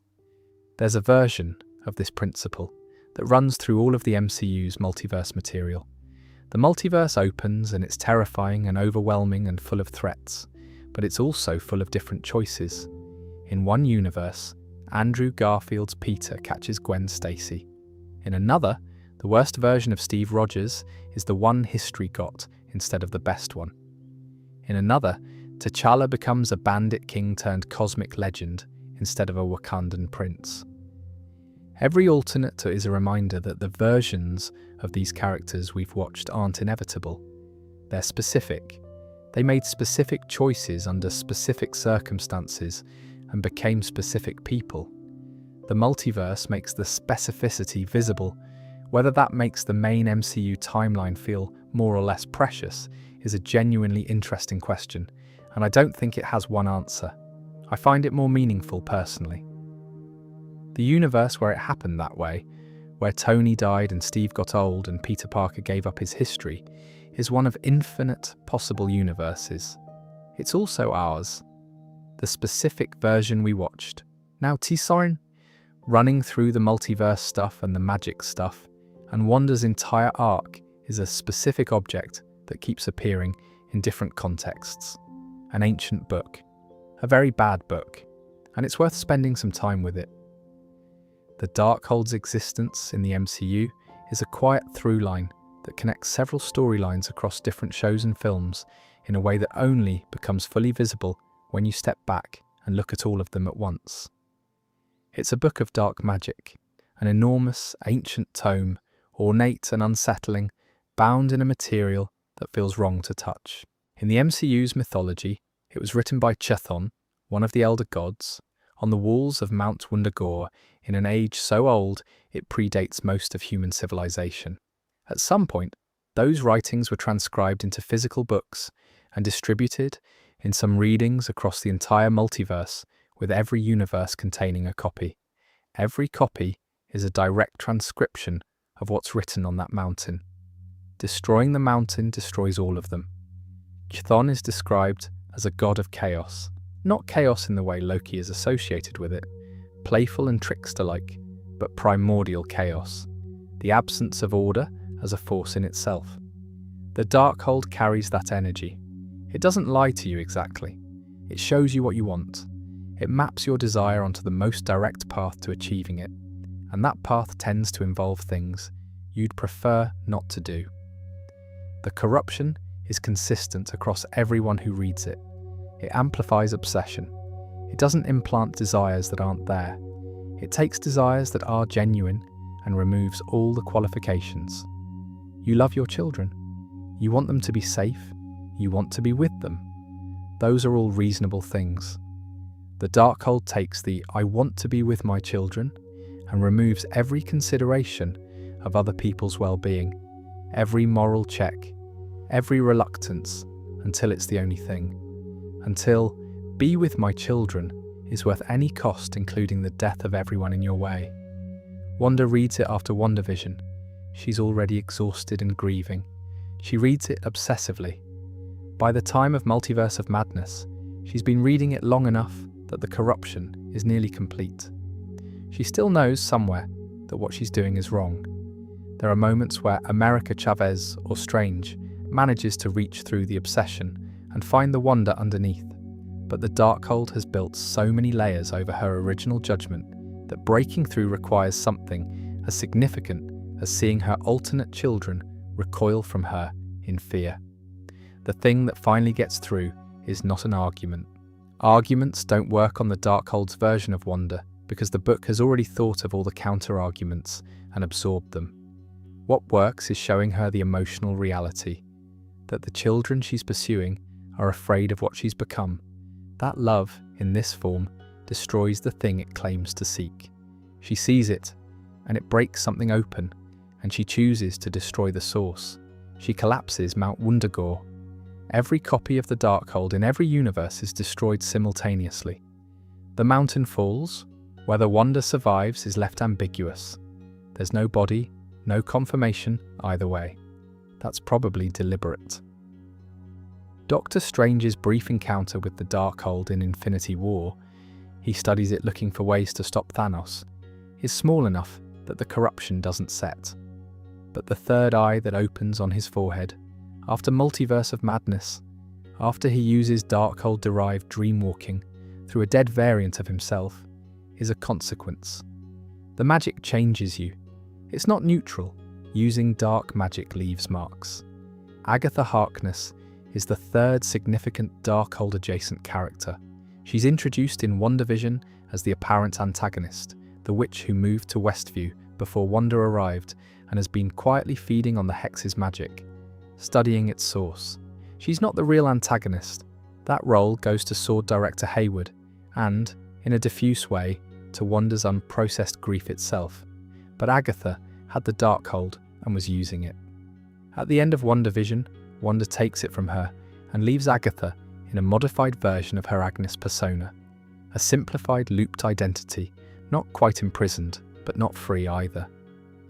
Agatha all along shows her eventually breaking free, forming an uneasy alliance with a group of witches to travel the Witch's Road, a perilous magical trial that leads to something powerful, running through the architecture of the song she's been singing. The Darkhold's legacy in the MCU is the idea that power drawn from the wrong place corrupts the person drawing it. Not because it's supernatural punishment, but because of what you become in the process of taking it. The Darkhold doesn't make Wanda a monster. It makes her more efficiently herself without restraint, which is the more frightening version. The monster was always the grief. The book just removed the things that were keeping it in check. That's a good bit of writing, honestly. The best magical artifacts in fiction are the ones where the danger is internal, where the artifact is a mirror more than a weapon.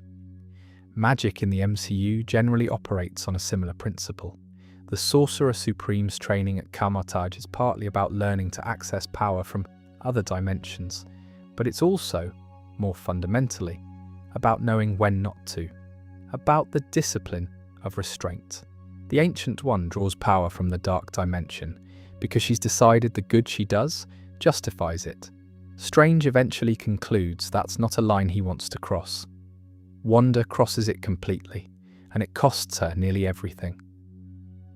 The Witch's Road, the Darkhold's history, the Eye of Agamotto, Mount Wundagora. Magic in the MCU has a geography and a history and a cost structure that rewards attention in a way that's separate from the action movie surface layer of sorcerers throwing coloured energy at each other. It's a system with internal logic, and the Darkhold sits at the corrupted end of that system, the point where the logic breaks down, where you're no longer working with magic, so much as being worked by it. There's something I find interesting about how magic is sourced in the MCU's mythology. The Ancient One draws power from the dark dimension, technically a forbidden act for the Sorcerer Supreme, who is supposed to use dimensional energy without crossing into the explicitly dark sources. She does it because it gives her more power than she'd have otherwise, and she uses that power well, but the justification is I do enough good to offset the transgression, which is the same logic every character who touches the Darkhold uses. The book just takes that logic further. It removes the moral accounting entirely. The bad that's being accepted to get the good is no longer being tracked. The user just keeps going. Doctor Strange's entire first film is partly about this distinction. He arrives at Kamar-Taj wanting power, wanting to fix his hands, wanting to get back what he's lost, and the training there is partly about teaching him that the power isn't the point. The point is the discipline. The Sorcerer Supreme's job is not to have the most power, it's to have the most judgment about when not to use it. Wanda's chaos magic operates outside of this framework entirely. It's not drawn from another dimension, it's internal. She generates it. The Darkhold's particular danger for her is that it provides a structure for power that doesn't have natural limits. She's generating unlimited energy. The book gives that energy a direction, a purpose, a logic, and then removes all the guardrails from that logic.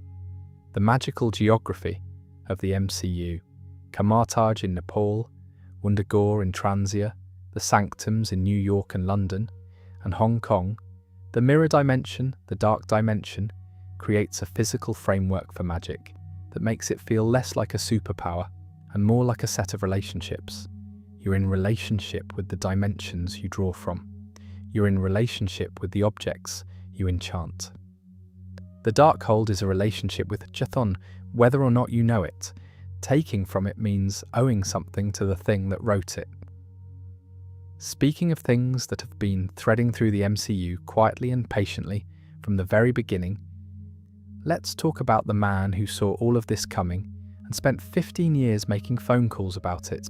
Nick Fury's first appearance in the MCU is in the dark of Tony Stark's living room, after the credits of Iron Man, stepping out of the shadows with a very calm voice, and an eye patch, and the news that Tony has just become part of a bigger universe. He's already planning. That's the thing. He walks into that room having already assembled files on potential candidates, having already conceived of the Avengers initiative, having already been thinking about this for long enough that he has a name for it. Tony is not the first call he's made, he's just the latest one. Fury's history in the MCU spans the entire 20th century in ways that only become clear across multiple films. He was an agent through the Cold War era. He worked alongside Howard Stark. He interacted with Hank Pym in the 1980s, during a period when Pym was still operating as Ant-Man and was not particularly happy about SHIELD's institutional behaviour. He's been in rooms with more dangerous people and more dangerous situations than the films have found time to fully depict. But the formative moment, the one that shapes the Avengers initiative directly, is 1995, Captain Marvel.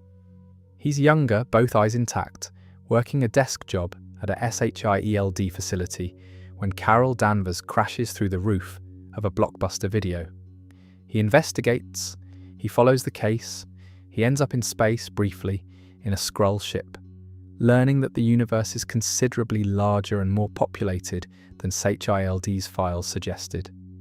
He watches Carol Danvers operate.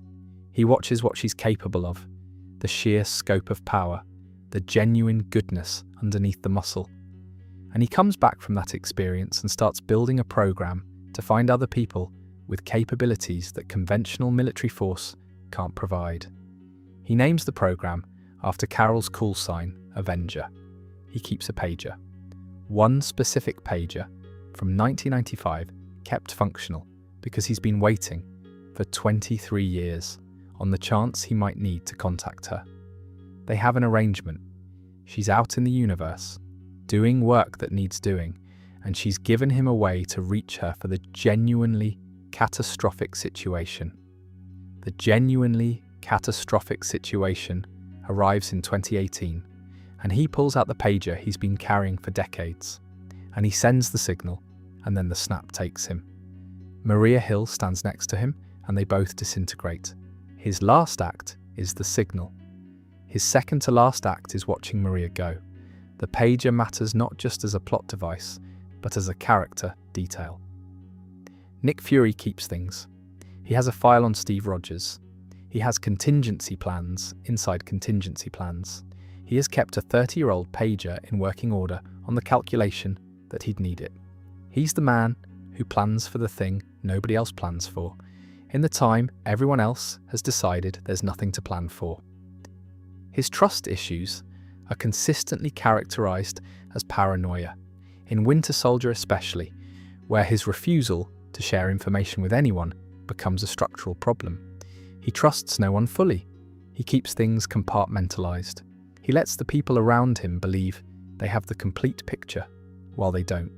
This is absolutely the behavior of someone whose organization turned out to be Hydra from the inside, top to bottom, for 70 years. His paranoia is empirically justified. He was right not to trust people. The institution he built his career on was a fascist infiltration project in a fancy building. The Eye. In conversations throughout the earlier films, Fury implies his eye was lost in some significant, dangerous event. In Captain Marvel, the actual answer is revealed. A Flurkin scratched it. Flurkins are an alien species that look exactly like cats but have pocket dimensions in their mouths and tentacles and are physically very dangerous.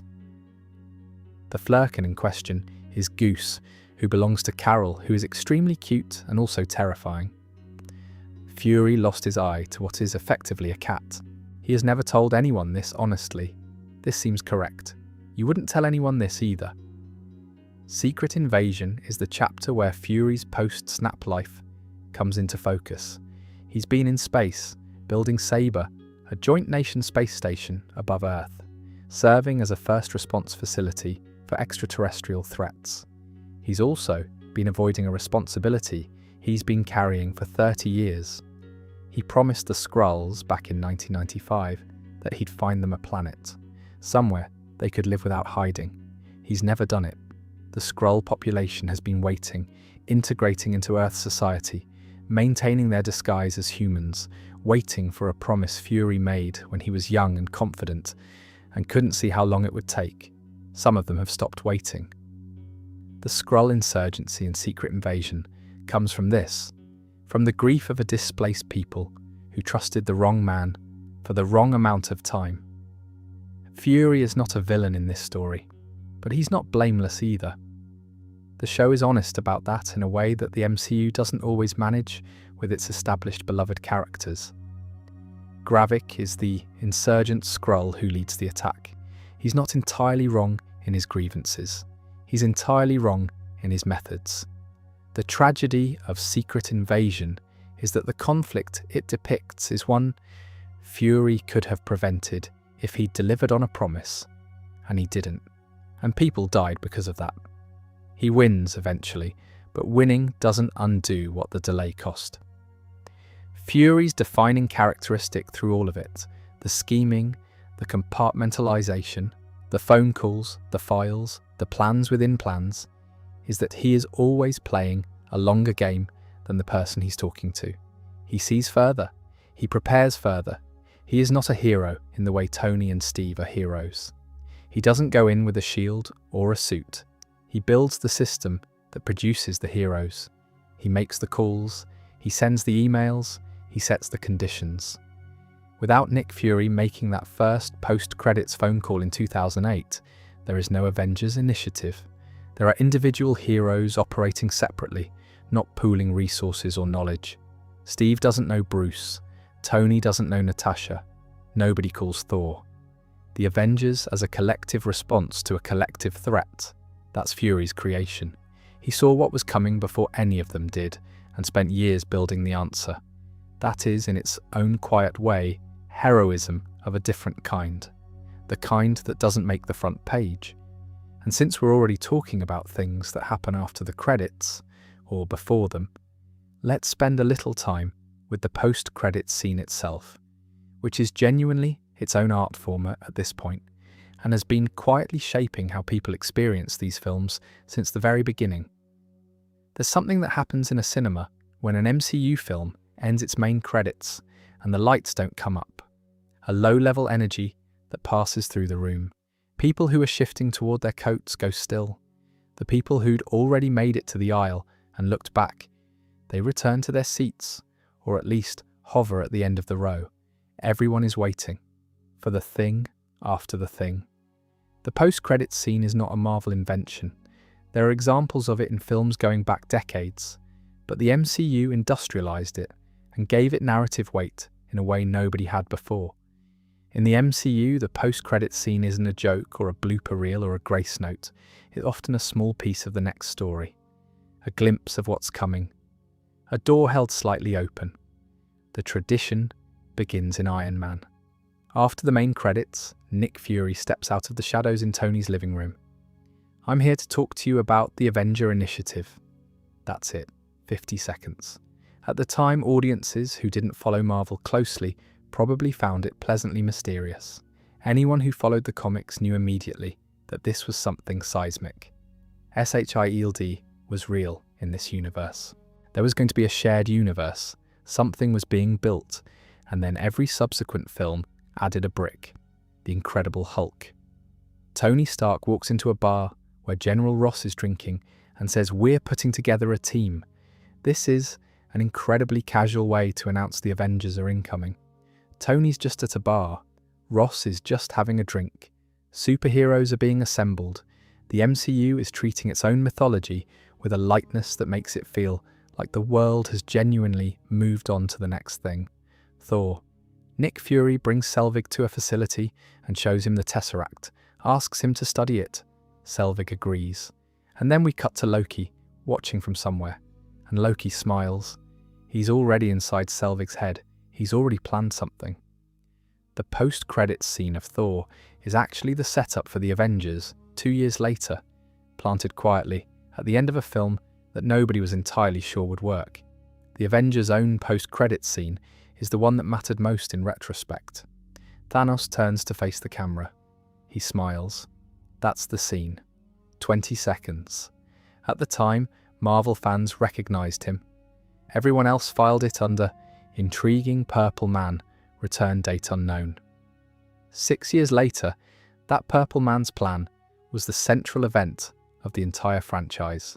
The smile in the Avengers post-credits lands differently when you've watched him do what he does in Infinity War. Thor, the Dark World. The Collector receives the ether in a small box. 1 down, 5 to go, says his representative. 5 to go. The audience has just been told there are 6 of these things, and someone is collecting them. This is planted in the post-credits of a film that is, and I say this with some affection, not the most beloved Thor entry, which means the most significant piece of world-building in Phase 2 was hidden at the end of the middle chapter of a trilogy. You had to stay. You had to wait. Guardians of the Galaxy's mid-credits scene is Howard the Duck. Howard the Duck. Just sitting in the collector's facility, drinking something, watching the fire from the Power Stone explosion. Howard the Duck is technically a character who exists in this universe. The scene serves no plot purpose. It's just a gag.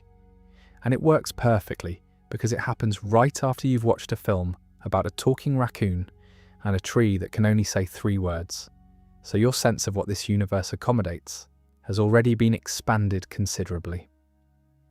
Age of Ultron. Thanos opens a vault, takes out the Infinity Gauntlet, the golden glove designed to hold all 6 stones, and puts it on. Fine, he says. I'll do it myself. His underlings have been failing to collect the stones for him. He's done delegating. This is Thanos announcing his own arrival. He says it with the weary energy of someone who's been trying to get other people to do their jobs and has finally given up. It's both threatening and somehow slightly relatable in its frustration. The shawarma scene from the Avengers. This one exists purely because Robert Downey Jr. had a contractual obligation for an additional day of work, and someone had the idea during production that Tony making a joke about getting shawarma after the battle should pay off. So they shot the scene after the premiere, everyone in costume looking genuinely exhausted. 6 superheroes at a table, eating in silence. Thor is having some trouble with the fork. Tony's head is down. Nobody's talking.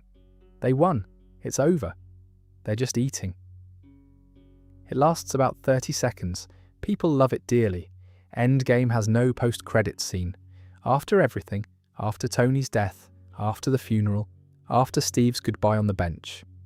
The film ends, the credits roll, and there's nothing. The lights come up. The room is quiet. This is a deliberate choice, and the right one. Endgame is the conclusion of a story that began with Iron Man. Adding a button to that ending would undercut the finality. What does come is sound. The sound of a hammer striking metal. Tony Stark's first hammer strike from the cave in Afghanistan, echoing alone. The beginning of everything. That's all. It's enough. The post-credits format has also evolved in ways that reflect the MCU's changing relationship with its audience. In Phase 1, the scenes were primarily set up, introducing characters, flagging future conflicts, building anticipation. In Phase 4 and beyond, they've become more varied. Emotional coders, character moments that don't quite fit into the main film, teasers that are deliberately cryptic because the MCU knows its audience will spend weeks analysing them. There's something very particular about the experience of watching a post-credits scene in a full cinema when it pays off something that's been building for years. The Avengers Assemble moment is the narrative equivalent of that, but the post-credits scene is its intimate cousin. A small delivery, a whisper, just for the people who stayed. And people stay. They always stay. The MCU has so thoroughly trained its audience that staying for the credits is now default behaviour. Some people, who've never even thought about why they do it, just do it. Because somewhere along the line, it became the thing you do. You watch the film, you wait. Something happens after. It's a good way to keep people in their seats, and also, I think, a good metaphor for what the MCU asks of you generally: patience and attention, and the faith that what you're waiting for will be worth it, which most of the time it is. So here we are. At the other end of it, we've been through 6 stones scattered across a universe that couldn't be bothered to hide them properly. Through Thanos and his internally consistent, but fundamentally wrong philosophy about what the universe owes a person. Through Tony Stark's anxiety and armour, and the long arc of a man who built enough suits to fill a warehouse because he couldn't quite sleep. Through Wanda's grief that bent reality. Through the bureaucratic organisation that controlled all of time from outside of it. Through Steve's confusing and beautiful decision to stop. Through Peter Parker being forgotten by everyone he loved. We've been through Eternals who spent millennia protecting a population that was never the point. Through a Norse god losing everything in sequence and still showing up. Through a subatomic dimension that turns out to be foundational to most of what we've watched. Through the multiverse opening up and becoming a lot to manage. Through a very bad book that shouldn't be read. Through one man who made phone calls and kept files and sent emails for 15 years and built the thing that saved the world. And through the quiet ritual of staying in your seat after the film ends, waiting for the next piece. What I keep coming back to when I think about the MCU as a whole thing is the sheer ambition of the connective tissue. The Infinity Stones hidden in Thor's films and Captain America's films and Guardians films, and just sitting there, waiting to become relevant to a story that hadn't announced itself yet. The Soul Stone on Vormir with the red skull, that detail doesn't pay off until Infinity War, and nobody who saw Captain America, the first Avenger, in 2011 knew it was being planted. But it was planted. Someone decided that Johann Schmidt should end up as the guardian of the one stone he could never claim, because it was the right story, even if it took 7 years to tell it. That kind of patience in storytelling is unusual. It requires faith. Faith that the audience will follow, faith that the story will get there, faith that the detail you plant in 2011 will still mean something in 2018.